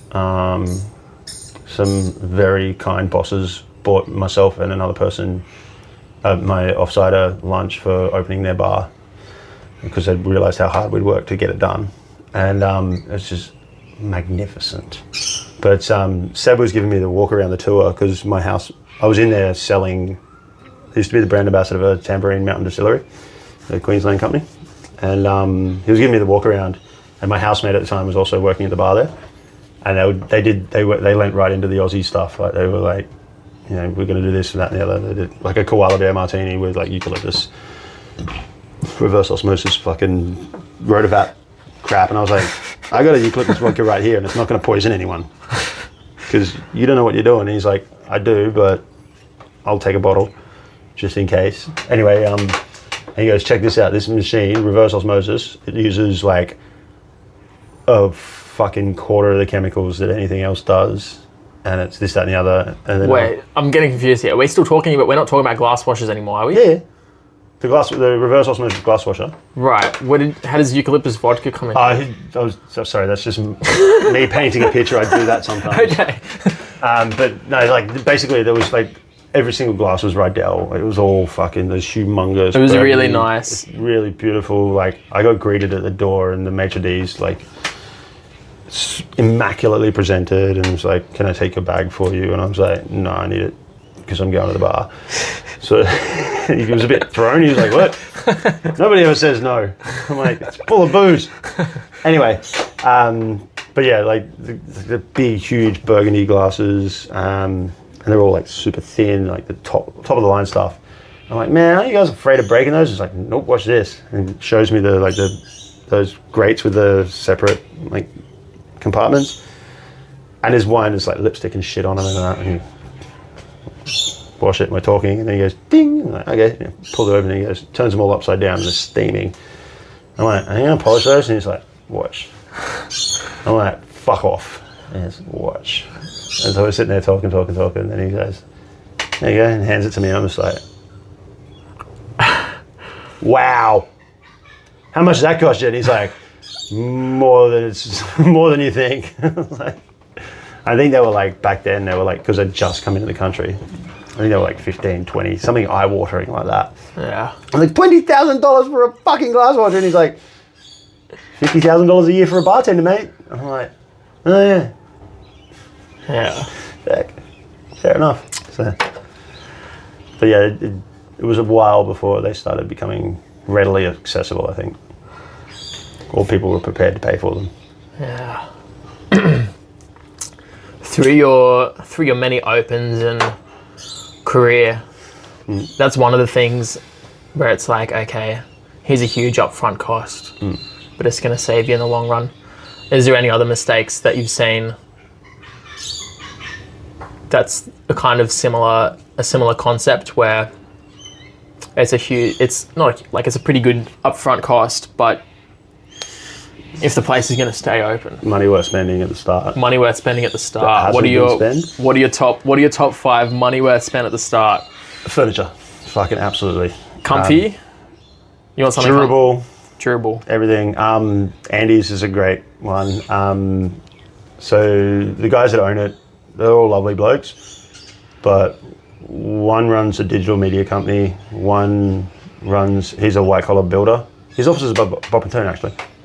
A guy called Pat Murphy. I've probably served him before. Yeah, I served him at, he saw me, I was running around like a blue ass fly on a Friday afternoon one day at Bob, and he's like, Lou, right? And I'm like, hey, what's going on? He's like, yes, I'm Lou. Sorry, how are you? And he goes, oh, Pat Murphy, I met you the other week. I was, oh shit, g'day Pat, yeah, nice to see you, can't wait to get down there, man. He's like, yeah, it's a bit slower than this pace, won't it? I'm like, yeah, I hope so. But yeah, he's a builder, and the other guy is Ben, he runs Yours and Ours Festival, so music promoter. And they've all kind of dabbled in hospitality at one point or another, but they've never actually been operators. And their furniture, the initial furniture that we bought, was all very pretty, but it wasn't stackable, and it was a bit flimsy. And the tabletops are beautiful, like they're granite, but they didn't pay the extra to get the like a rubber or like a sealant on the outside. So a lot of them are chipped on the edge. I saw more than one person sit on the seat, and we've since replaced them. We spent, like, after that happened, Trent was like, what do you reckon? I was like, Bentwoods. And, you know, they're really classic. He's like, oh, they're a bit exy. I'm like, they won't break. They will not break. You can slam them against the wall and they will not shatter. They will not break. Like, you really got to go at them to get them to bust. And he's like, okay, I trust you. How many do you think we need? And I was kind of like, counted what I thought and then added, like, I think another 10%. He's like, that's a lot of chairs. I'm like, trust me. And not one of them's been replaced yet. And they are easy to kind of hide away. So yeah, furniture definitely worth spending money on because it's not something you want to replace on the regular. Music, like sound system, I think is absolutely worth spending money on. I mean, I'm a fiend for music. I constantly listening to it. I'm constantly writing myself playlists for whatever. I write playlists for venues all the time.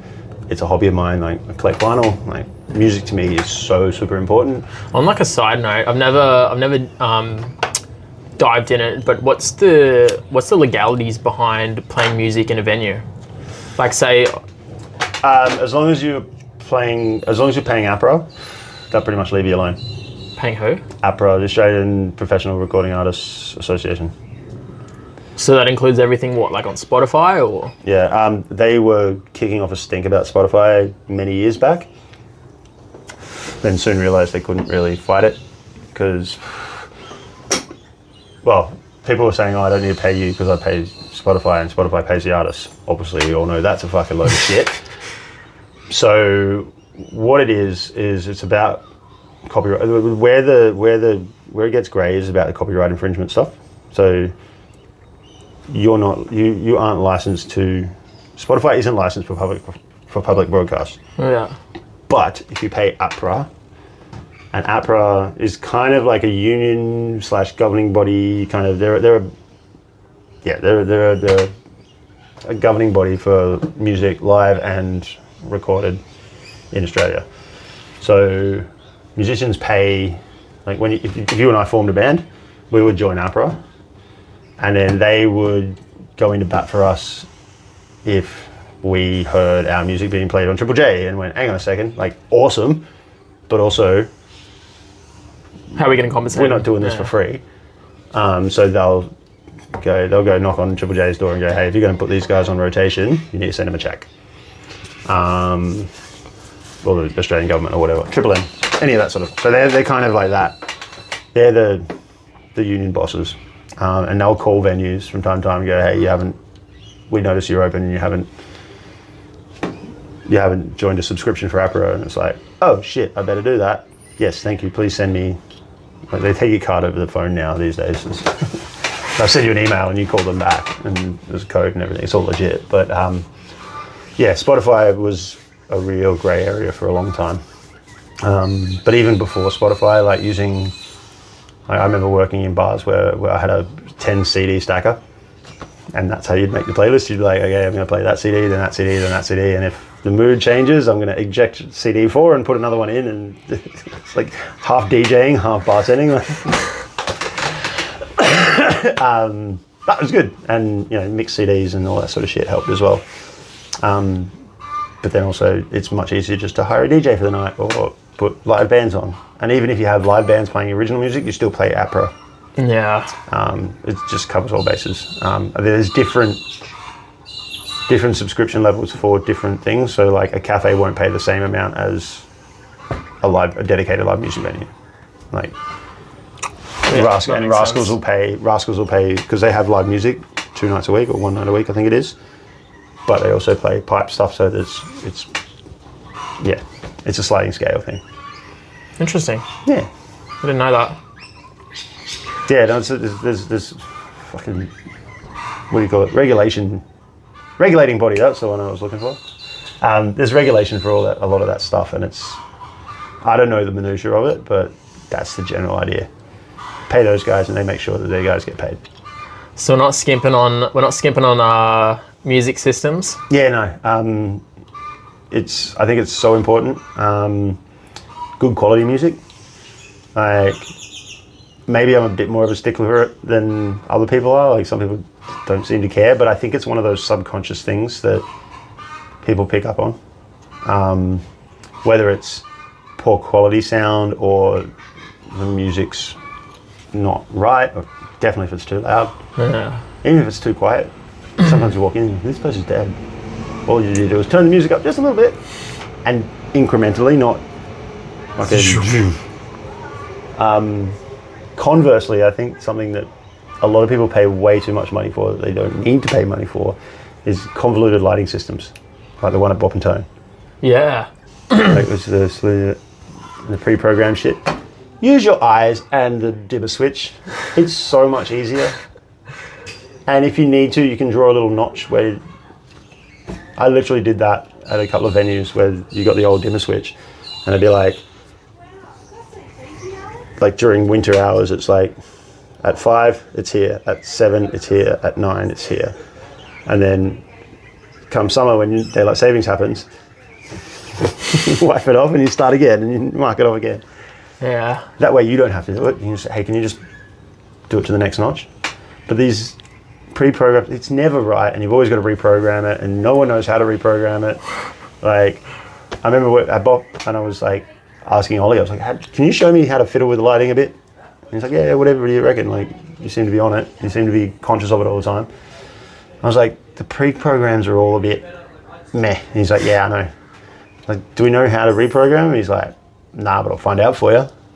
And then it was going to be a whole thing. And some guy comes in he was coming up from Melbourne next month. And do you know what I mean? Yeah. All for when you could just go, I want that light off, and I want that light on, and I want that one a bit dimmer, or I want that one a bit brighter. Yeah. We've been doing it that way for fucking decades. Don't fuck with it. What else do you need to spend money on? Staff. What do you mean by that? I think you need to pay people what they're worth, and I think you need to be realistic about what their role expectations are. If you pay someone, $65,000 as a bar manager, don't expect them to be looking after hours and wages and all the other stuff and rostering the entire venue, because that's not what a bar manager does. Bar manager manages the bar. You know what I mean? I think, yeah, if you're prepared to spend a little bit more money on someone and help them grow into a role or help them develop and expand their role, it's a lot cheaper than trying to hire someone else when that guy gets fed up and walks out. Yeah. You know what I mean? Oh, yeah. Like, I've seen it too many times over the years where people, myself included, were like, man, I can't believe I'm expected to do all of this, but I'm only getting paid this. I'm doing the work of a venue manager, but I'm only a bar manager. I'm only on a bar manager salary. That's literally what you're relying on. Yeah. Well, it's such a huge portion of what you're relying on is a human. Yeah. So if that human doesn't feel like it's been valued, then what's the output, Yeah, and replacing someone who knows the business, knows the systems, knows the menus, and knows everything there is to know is not as easy to replace as a broken dishwasher. Well, it's all that time learning. All that time learning is spent time not developing the business. And reinvesting in someone as well. It's cheaper to reinvest in someone than it is to try and find the next person. And especially now, I think especially in our industry, without getting too political, but I think in our industry, because we do all know each other and we do all talk, and a bunch of us have worked together in different places at one time or another, or we go and visit each other in our workplaces. I don't know many accountants that go and do a guest shift at the accounting firm next door. No. You might get some brickies, some builders that go and help each other on different job sites, but for the most part, I think hospitality is so unique in that the people within it are relatively tight-knit. Like, we have social occasions like, brand masterclasses and bartender boxing or Sydney Bar Week for a large scale. And you see people, like Sydney Bar Week's always fun because it's like, oh, my friends are coming to town from all the other cities and I get to catch them up, And it's people that I've worked with or people that I've, worked next door to or down the road from or whatever. So if you're getting slighted, that word's gonna spread pretty quickly. Like, I think shithead operators only last so long before people go, nah, I'm not working for them. And you can see a noticeable decline because they've had the really good people in the right spots, and then they've had to replace them. But that person, when they get fed up and they walk out, they tell their mates, and they go, nah, I don't work for those guys. They're clowns. So they find the next lot of people who may not be as informed or as highly skilled as the first guy. It kind of happens that way where the best sommeliers in the city kind of kick around with each other, the best bartenders in the city kind of kick around with each other, and so on and so forth. So as that word gets around, it's like, oh, don't bother working for that guy. Okay, I won't. People pass up the job, And then slowly, the people that they can hire, the quality is dropped because they haven't necessarily heard about it. And then that guy gets jilted and he fucks off. So he tells all his next level mates, and so all of a sudden you're left with a room full of students and backpackers who don't really give a fuck about the job. They show up to get paid and then they fuck off. You know what I mean? Oh yeah. And I've seen it happen to venues. Yeah, I've seen it for a few as well. But yeah, so look after your staff, and they're worth the money that you put in front of them, I think. Is that 5? Yeah, I wasn't counting. but yeah, no, that's a fucking very good point. Music, furniture, staff. Glass washer. Let's go one more just to make it. No, I think that, well, I mean, yeah, equipment. I don't think you have to. I don't think you have to have the best of the best of the best of equipment. I think maybe investing time in your setup is probably more the money pit that could than you can have the best equipment and the best top of the line everything, but if your work line, both in the kitchen and in the bar, if it's no good, you're screwed. I was talking about this the other day actually, like if you're making a drink, how many steps does it take you to make a drink? Like, can you streamline the amount of steps you're actually taking? Like, if you've got to walk over here to grab that and walk over here to grab this, like, to think about it in that aspect is going to be a huge saver. The triangle, which is something I adopted from the kitchen, where it's pick it up, cook it, put it in the sink. Pick it up, cook it, put it in the sink. Like, you're going like that. And the bar is no different. Like, why would it be? You know, picking up glassware, putting it on the bar top, making your drinks, putting stuff in the bin, empty bottles over here. So you're just constantly moving in a circle. And I guess, if you sort of open and you go, like that sink's over there, that's fine. It's like, well, no, if you've got the money and you can afford to bring it 6 inches or a foot closer, and if you've inherited a space, for example, and you've got stainless that's a bit hit and miss, a couple of dents or two in it, or if it's like just falling apart. I mean, you would have stepped behind bars where there's stainless. You've looked at the stainless setup and you've gone, how on earth did anyone think this was a good idea? Yeah. I did like a month at Hotel Toto before Andy's asked me to come back, and just looking at it, I was like, no, like this makes my brain hurt. Like, the beer taps are here, the water taps are on the next counter over, like the Perezza system, instead of next to the beer taps. The well's here and it's this big, and there's one of those the recessed spirit, like the wells, speed rail. Yeah, it's like a recessed one, but then it's got that shitty little drain there that no one ever uses because they always make the drinks up in the bar. But then the bar's too far away to really make drinks up there, like pour drinks up there. Like I've got to reach, and I'm like, that's a bit of a stretch. So you're making drinks in front of the ice, right next to the ice. It's like, yeah, whoever designed it, like what in the world was this person thinking when they designed it? Yeah. The top of when I was working at the winery, they've got a bar upstairs. The regular bar's fine, but the top bar on level 1, the entire station, to be working at it, you're facing your back. It's like your back's facing. So the entire well and the station is behind the bar. Like, so you're facing, the whole time you're making a drink, you're turning your backs. Right. Because that was supposed to be opened as like a champagne room or something, from memory. It was, yeah. It was originally a champagne room, so... And they got the urinals upside down in the men's, just like Gin Palace. Yeah, upside down urinals, yeah. Yeah, there's a bar in Melbourne that had the same thing. And the guy who opened that second bar, a guy called Jason Widge. Jason Widge is his nickname. Jason, I forget his last name, but Widge of Widge's Gin. He was the guy who opened that bar up there because he used to be the group manager for the company, for the winery, gazebo, Section 8. No, not Section 8.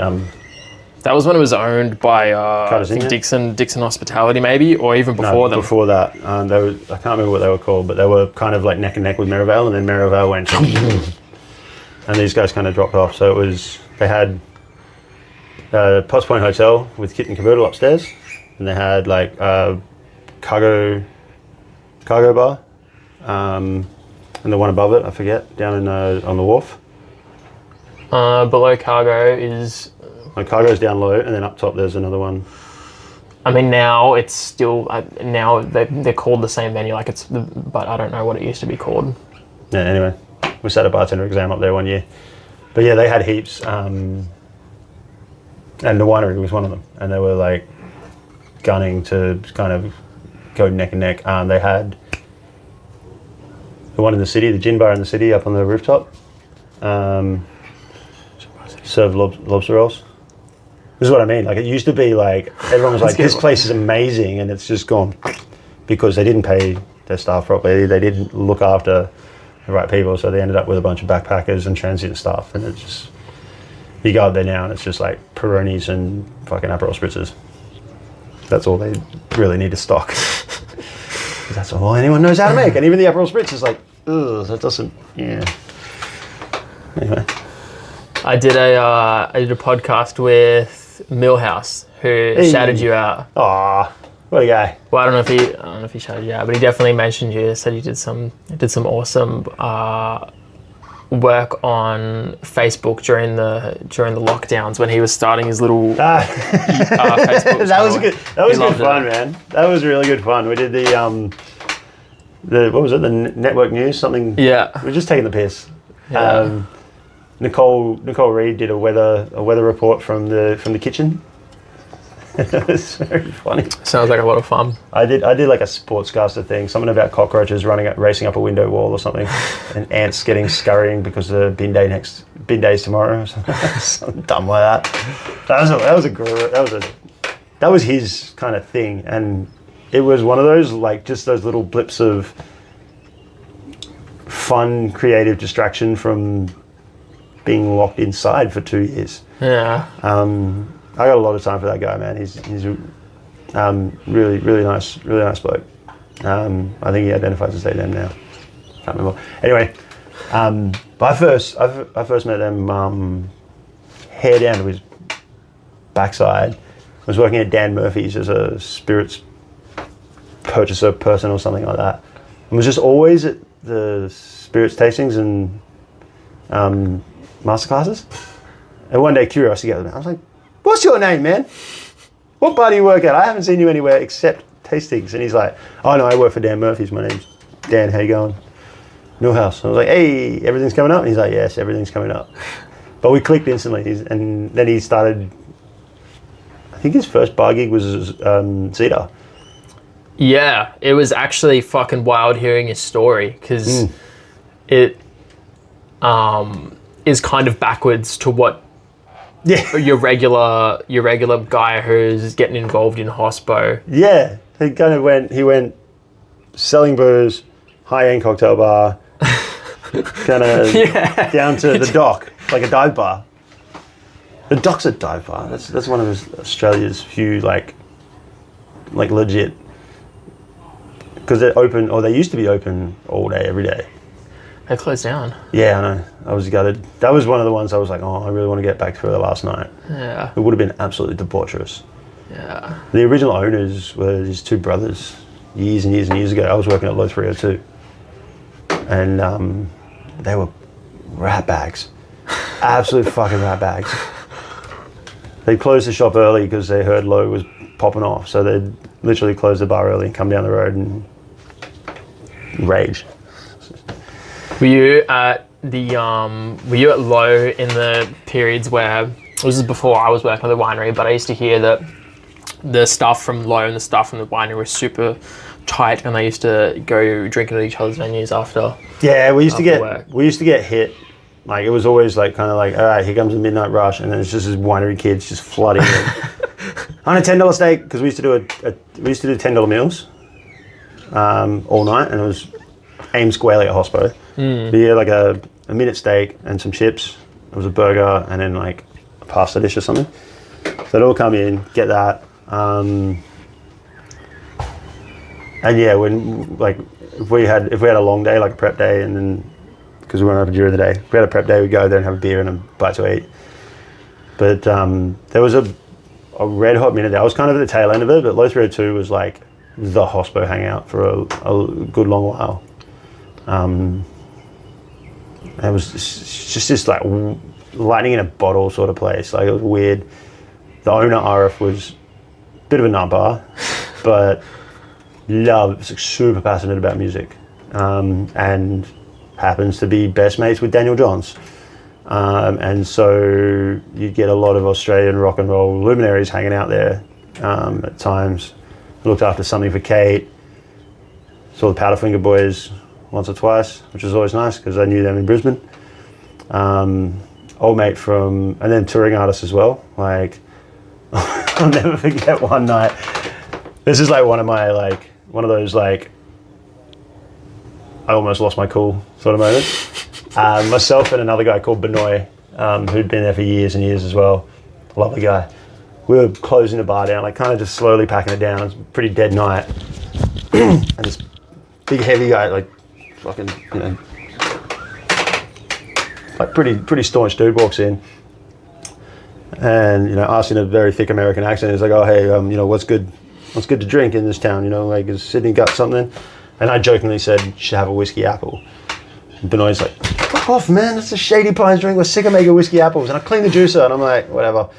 He goes, oh, whiskey apple. What's that about? And I'm like, fresh juiced apple. Your choice of whiskey. I recommend blah. Rye, I think I said. He goes, damn, that sounds, yeah, I'll get one. Let me get one of those. I'm like, come on. And like Benoit starts making it. And I'm chatting to him, taking his payment.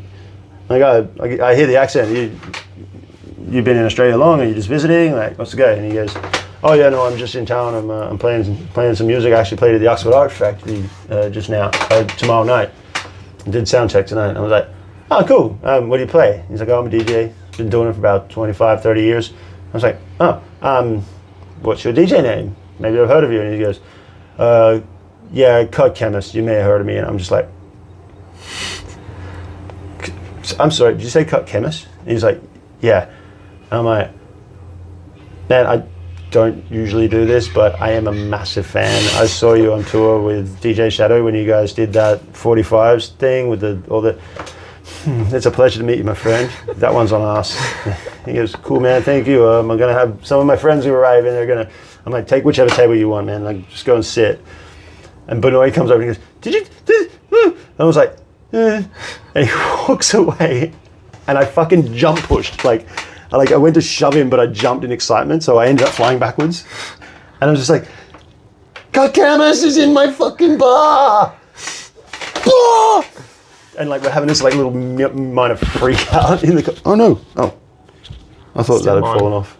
Having this minor freak out behind the bar, out of sight of him. I'm just like, like the only time I've ever been like really starstruck. It's just like, I don't even know how I got onto that. For a deaf guy, I'm seriously fascinated by sound. Half deaf. Wow, that one's 80 something loss, and this one's about 20. So, yeah. God damn. Yeah. Hearing aids on the cards, or is there? Nah, have you ever like looked into if there's? Because obviously hearing aids have been around for a while. There's got to be like a new kind of thing coming out, you know?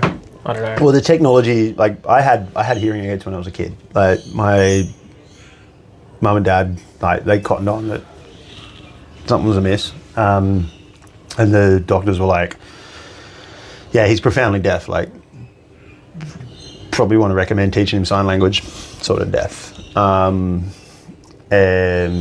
But I was kind of reading, and my speech was quite good, which the doctors were very surprised at. They were like, his speech is excellent. For a 4-year-old with that amount of hearing loss, I should be taught like this a little bit, the deaf accent. So my parents were like, no, it's all right. But hearing aids, yeah, we'll definitely look at that. And so I wore them all the way up until I was about 14. And being a kid, I lose things and I break things and I forget things. And it got to a point where basically they were like, this is your last one. We're not getting you. You're not getting any more after this one. Because they're expensive bits of machinery, right? I can only imagine. Yeah. I left one in the pocket of a plane, the backseat of a plane once, when Dad and I were flying here to Sydney. I've got in the shower with him, all sorts of weird and wonderful shit. But the last one that broke was I got into a blue on the basketball courts in high school, in grade 8 or 9, and it was this dude that used to pick on me in primary school, and then we ended up going to the same high school. Yeah. And I hadn't seen him for many, many years. And he knew about it, and he's, like, while we're having a scrap, he's reached for my hearing aid and he's ripped it out of my ear. I saw red, and I had 3 or 4 year 12 students pulling me off this guy. And I was just like, fucking Fight Club style, like, where'd you go, psycho boy? Because I knew it was my last one. And it was damaged, and it never got replaced or paid for. Anyway, it wasn't until when I was working at Employees Only, and one of the owners there asked me if I'd be interested. And I figured it's been 20 odd years. Surely the technology's come ahead in leaps and bounds, which it has. And a lot of these, well, all of them, in fact, all the audiologists or the companies, they'll loan them out for like 3 months, try before you buy sort of thing. 2 reasons. One, get yourself used to them before you invest $10,000 in something that you're wearing for the rest of your life. And 2, because you need to tune them.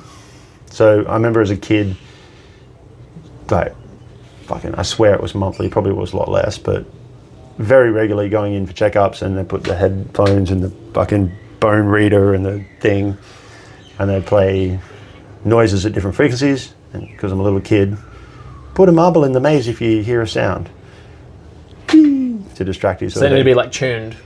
So regularly. Yeah, well, they'd be able to, taking the readings, like basically if they play like all different, and then they play some white noise and do the same thing, and they'll go for different scales. So, that's the old rattler. That's what? That's the old steam train. Oh, no way. Oh, it is one of the old ones. The tourist run, so you can wind the window down and hang your head out the window and bring your own lunch and shit. It's pretty cool. Anyway, so they play all these different frequencies and then map it, so they can get, kind of like when an optometrist goes better, worse, right. Same sort of idea, and then they tune the hearing aid to attenuate for where your losses are, because hearing loss is not just a matter of the volume's turned down, it's certain frequencies are better or worse. So gotcha. Okay. Yeah. So like I can hear high frequencies clear as a bell. So in a busy nightclub or restaurant or something, I get everyone to call each other chef, for example, right? Because that shit cuts through everything. I can hear that. Oh, wow. Yeah. I hate hi-hats in dance music, like tss, tss, tss. Card breaks. Ooh. But I love bass, and I love like deep resonant sounds because I can't hear them as well. So when I do hear them, I'm like, whew. Anyway, so the guys at Employees Only offered, and it was the same process. I went in there, I was like every week for about 3 or 4 weeks, and then tuning them, and they were really good in like just walking around the street and like just general chit chat. But especially in a venue like Employees Only, which was just fucking noisy, 100 people all talking really excitedly. The music, I had a speaker kind of right there near my section of the bar. The best way I can liken it, like having the hearing aids in, is like if you've never seen the color green, then all of a sudden you can see it everywhere. It's a lot. So I'm hearing all these frequencies that I don't usually hear, and the 40 years I've been on this planet, my brain has adapted to certain sounds and colors in the air and all that sort of stuff. So I might not hear you straight away, your voice, but as soon as I'm looking at you, everything else, like I'll clock right in on your voice if I'm paying attention to it. So in a busy bar, there can be a bunch of noise going on, but I can have a conversation with the person across from me quite easily and quite without too much of an effort. And a lot of communication in a restaurant is non-verbal as well. You know, like, you know, whatever, clap, clap, I can hear that. For picking up plates, I can hear that through a restaurant, et cetera, et cetera. So I just basically went, it's nice, but I don't want them. Yeah. I've gotten along fine without them. I can lip read. Like, yeah, it's just... And I can't afford $10,000.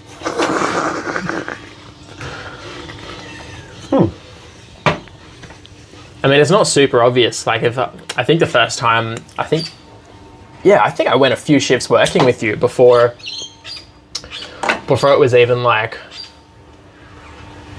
oh, you're standing on the wrong side of me. And I was like, oh, I didn't even realize it was. I don't think I pointed it out though, but yeah, like thinking of the Bob and Tone bar, like if I was looking at the red wines, like that sort of section, or like tidying up where the dirty glasses go, anyone up that end is gonna have I'll be able to hear, like all the way down to the coffee machine. But if I'm standing at the coffee machine, someone on that end's trying to talk to me, they're gonna have a hard time getting to me because this one doesn't work.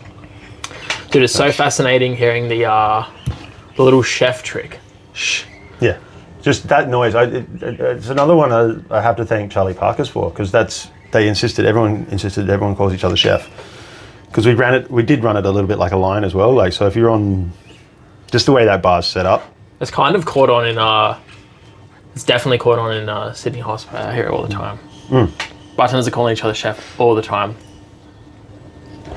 Yeah, I think it's kind of like a mark of respect, but it's also kind of it's easy to, I just need someone's attention. You know what I mean? My nickname at EO was Chefy. So I call everyone chef anyway. But yeah, I think it's a mark of respect, because chef literally just means boss. Yeah. That's literally what it is. Chef is the chief of the kitchen. Obviously, it carries much more gravitas now. But yeah, everyone called each other chef at Charlie Parker's, and I just noticed that I wasn't missing as much. I was like, And then when I went to employees only, Rob, who's the guy from New York who came over to kind of show us the ropes and everything, along with Deshaun, he called me Chefy one day, just without thinking, and I instantly looked up and I was like, "You just call me Chef?" And he's like, and he laughed. He's like, "No, I called you Chefy because you look like Chefy." I'm like, "Who the fuck's Chefy?" And he's like, "He's one of our OGs from New York, and like you've got similar face and the facial hair and when at the time I had the mohawky quiff kind of thing, and the jacket, and you just look like him." And I was like, "Okay, that's funny because you called me. I heard chef, and I always hear chef, so I just became Chefy." And all the little Nepalese guys who were like, "Chefy, Chefy, Chefy, Chefy." Fuck, I love having an army of Nepalese kids that just want to please you. It's like the best. It's like, "Can you go get that?" Yeah, I'll get it for you. Thanks, man. Yeah. The sweetest people on the fucking planet. No shortage of that in nightclubs, in city nightclubs. Have you discovered any like underrated Aussie spirits recently? New distilleries, or I don't know, any tastings? I need to shout out to the local guys down here, Darwell. I've only tasted their gin and their vodka, and I'm using it as house at Andy's. But for what it does, great. What are they called, sorry? Darwell, which is the native name for the area. Wollongong, Darwell country. The nation, Aboriginal nation from this area. Dharawal. Yeah. It's just really clean, nice product. A few native botanicals without jamming all the finger limes in like so many other Aussie gins like to do. And they're not trying to be like crafty, boutiquey, we're so fancy. But they are trying to make a quality product. And I think it's really good. Awesome. Yeah. Probably the other one is Seaborn. You can see a couple of bottles up there. See the one at the very top? Looks a bit like an Archie Rose bottle at the very top of that shelf. Oh, yeah. That's from Noosa, near where my mum lives, and they've got some really cool Amaro stuff happening. They do a couple of different gins and a vodka, but they've got a coffee and wattle seed Amaro that is just awesome. And they've also got another one, I think it's just called Sunset, which is kind of like an Aperoli, Okari, Campari, in that ballpark sort of thing.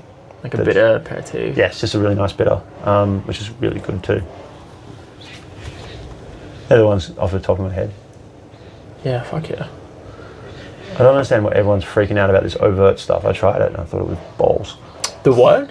Overt, it's like a chartreuse, like an Aussie chartreuse sort of thing. Oh, I've heard of the Aussie chartreuse, but I haven't connected a brand. My brain hasn't connected a brand to it yet. That's who they are. No, overt, so Aussie green, and it's not chartreuse. Nah. Nothing ever is and ever will be. I've seen a few videos on YouTube of like people trying to break it down and trying to make it themselves, but yeah. I mean, it's made from monks, you know. How are you going to replicate that? 500 years of making the same thing over and over and over again. You get pretty good at it. You know what I mean?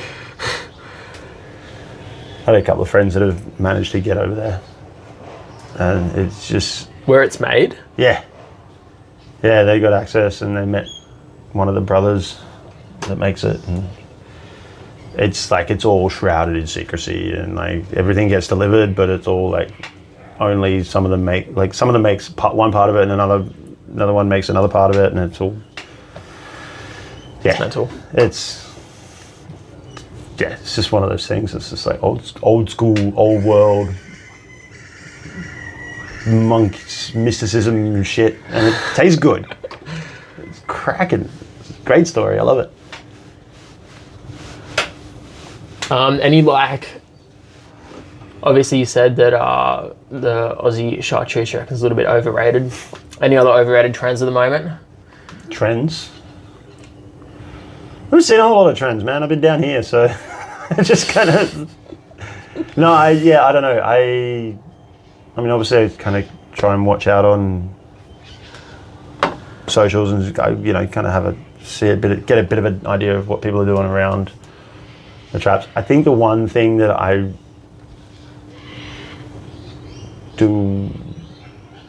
can't get my head around, and I don't know if it's because I haven't really played with it yet, but making like these ferments and calling them cocktails kind of pisses me off. Just chuck everything into a jar, let it fucking bubble, and then pour it over ice straight away. Yeah, like it's. I think they're great ingredients, but I wouldn't say they're complete by themselves. Yeah, I think that's. I mean, for the longest time, I've always been a purist. I studied my classics encyclopedically, and the old, was it the old repository, the 1806, the spirit, bitters, sugar, water. Like that's a very, very distinct, specific, but like fermenting shit, that's a beer, man, or that's a pet nat or something. That's not a cocktail. If you fortify it with spirit, sure, but I don't know. I just not by itself. I would agree with that. Call it something else, or call it a ferment. Like it's. I mean, I get it. It's not a beer, and it's not a pet nat, and it's not a. Call it fruit wine, or whatever it is. Like it's usually some sort of mead. a mead tail. Mead tail. I don't know. Yeah, for me, it doesn't feel like a cocktail. And don't get me wrong, I'm sick of shaking and stirring because I've been doing it for so long. But I still do it because it's what makes a drink taste good. Yeah. And I'll batch everything come kingdom come. But I just for some reason I can't connect those two bits. Speaking of shaking, I think you've probably got the most. Not if aggressive is the right word. I reckon you've got the most aggressive, impressive shake that I've seen in that I've seen so far. The seatbelt. That came from protecting myself. No, honestly, like I noticed that like because I used to shake like old school up here. Yeah. And my shoulders were killing me, and then I tried coming down here, down low, and I was like, it's still, and then I saw a mate do it one day. I think he was just being lazy, and he was like, that'll do. And I kind of went, hang on. And I went, oh, there's not a lot of movement there. Like I'm not using a whole lot of. I'm really only using this muscle and this muscle as opposed to your entire upper half of your body. Just doing that, and I can get a really hard shake happening. And then I kind of adopted it. And then a couple of years, well, quite a few years later, I was at Django and Jack's one afternoon, and Erin, the owner, she's like, hey, what are you doing between now and like, I don't know, the rest of the evening? I was like, probably going to have a burger here and stay here and just enjoy myself. Why do you ask? And she's like, oh, I've got a friend. She's coming down and she's a physio and she wants to have a look at the girls' shakes. And I called Luke, he's around the corner. I'm going to call a couple of other people. You're here. Do you want to I'll just get you to make a daiquiri or something. Just something you got to shake. She just wants to observe everyone shaking. I was like, okay, yeah, sure. I'm happy to oblige. I was like, can I keep my daiquiri? She's like, yeah. I'm like, yes. So I got him behind the bar and I was like, I must warn you, my shake's a bit different, a bit strange to everyone else's. And she watched it. She's like, that's actually really good form. Like you're engaging your core and you're minimizing your movement. Like you're protecting yourself. You're protecting your back, as opposed to swinging up here like this. I was like, huh, okay, cool. And she's like, do you double shake as well? And I was like, yeah. She's like, okay, do the same thing. So I did, and it was basically the same movement. She's like, yeah, again, you're protecting yourself, you're here and here, and it's actually probably the most sustainable shake out of any of the ones I've seen tonight. I'm like, oh, there you go. How interesting. Win. Bonus. It's been thumbs up by a chiropractor. A physio, yeah. A physio, sorry. Yeah. So yeah, shake, minimize your thing. I talked to a couple of other people, and they've all noticed a difference as well. Like, that feels better. I feel like I'm standing taller, and I'm not. My shoulders aren't killing me at the end of the night. So yeah. It's your joints. I see people doing some like weird, crazy, impressive shakes, and you're like, well, your joints don't like that. It's a very aggressive. Like you use the word. It's an aggressive movement to do to your body. Yeah. Make it as easy for yourself as you can. You know, that's kind of my thoughts. I was like, work smarter, not harder. Yeah. Yeah. I didn't realize it had such an effect on you. Yeah, it was one of the things I remembered. All right, I want to know what your last meal, last cocktail, and last song would be. Well, I definitely know what the side's going to be. The side is my mum's potato salad. Fuck yeah. It's bullshit good, and it's so bad for you. She puts like condensed milk and shit in it. It's delicious, and there's egg and parsley, and I get her to make it. She makes it like every time. Like I had my 40th recently. Well, recently it was April last year. We did a lamb on the spit in the backyard, and I had like all the family and friends and everything.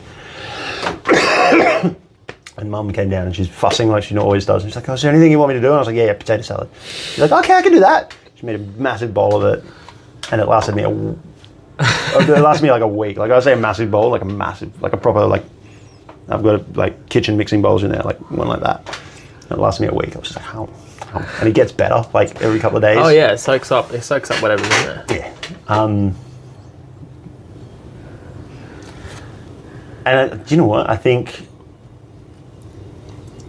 my dad's lamb roast, because I've never had a better one. I know it's like simple and it's not anything, but come from some good cooks. Well, Mum, not really. It's not her recipe. I think it's her grandma's recipe or something. Mum's a decent cook. Dad was always happy to cook lots for us because he went through puberty as a boy as well, whereas Mum didn't. So she didn't know how hungry and ravenous my brother and I would get. So it was kind of like, here's some steamed chicken and some corn. And I'm like, and for mains? Poor woman. But no, my dad's lamb roast is just, I don't know what he does. I've watched him a million times. I've attempted it, but he just does it really well. Last cocktail, it's got to be a well-made daiquiri, I think. Yeah. Well-made daiquiri, what rum? Ooh. I think that's a tough one. Depends on your mood, right? A little bit. Right now, I'm leaning towards like a Dawley's 5-year-old, just like a English style white rum from the Caribbean. It's got a little bit of funk, a little bit of hogo. But then, like my go-to is always Plantaray 3-star. The Flor de Caña makes a really good one too. Oh no, you know what it would be? What?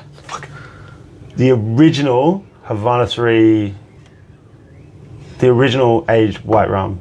Not the new shit, the old stuff with the white label, not the yellow label. Aged white rum, so they're aging it and then doing some sort of charcoal filtering it after. It was like 3 years old or 5 years old. And they discontinued it and it was the tits. It was just the best white rum. Like, you could just sip it neat.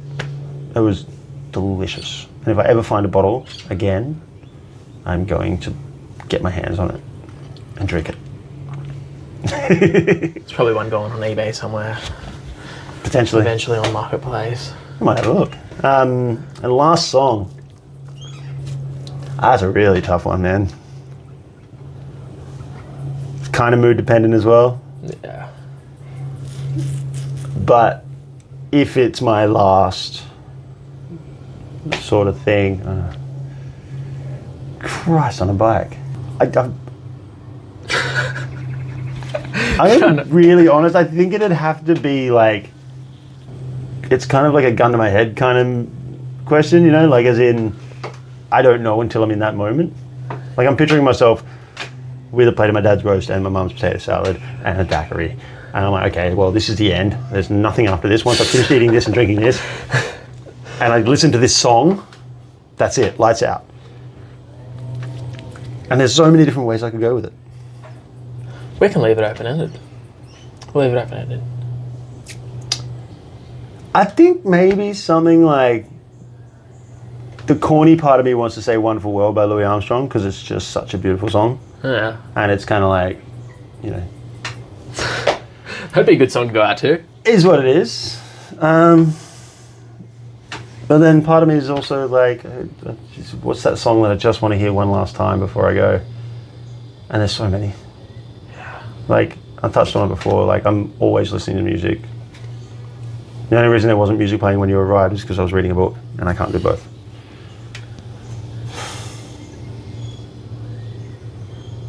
And there are that many songs where like they literally make my hair stand on the end. And it's just like, oh. Can I have an album?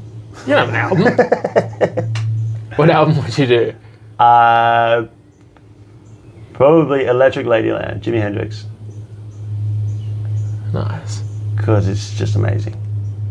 Yeah. That's a very hard, very difficult, but very enjoyable question to answer. You start going and start flicking through all the archives in your own brain. You're like, oh shit, I didn't know. I forgot that was there. It's like a mini nostalgia trip. Like, oh fuck, I forgot it. Oh yeah.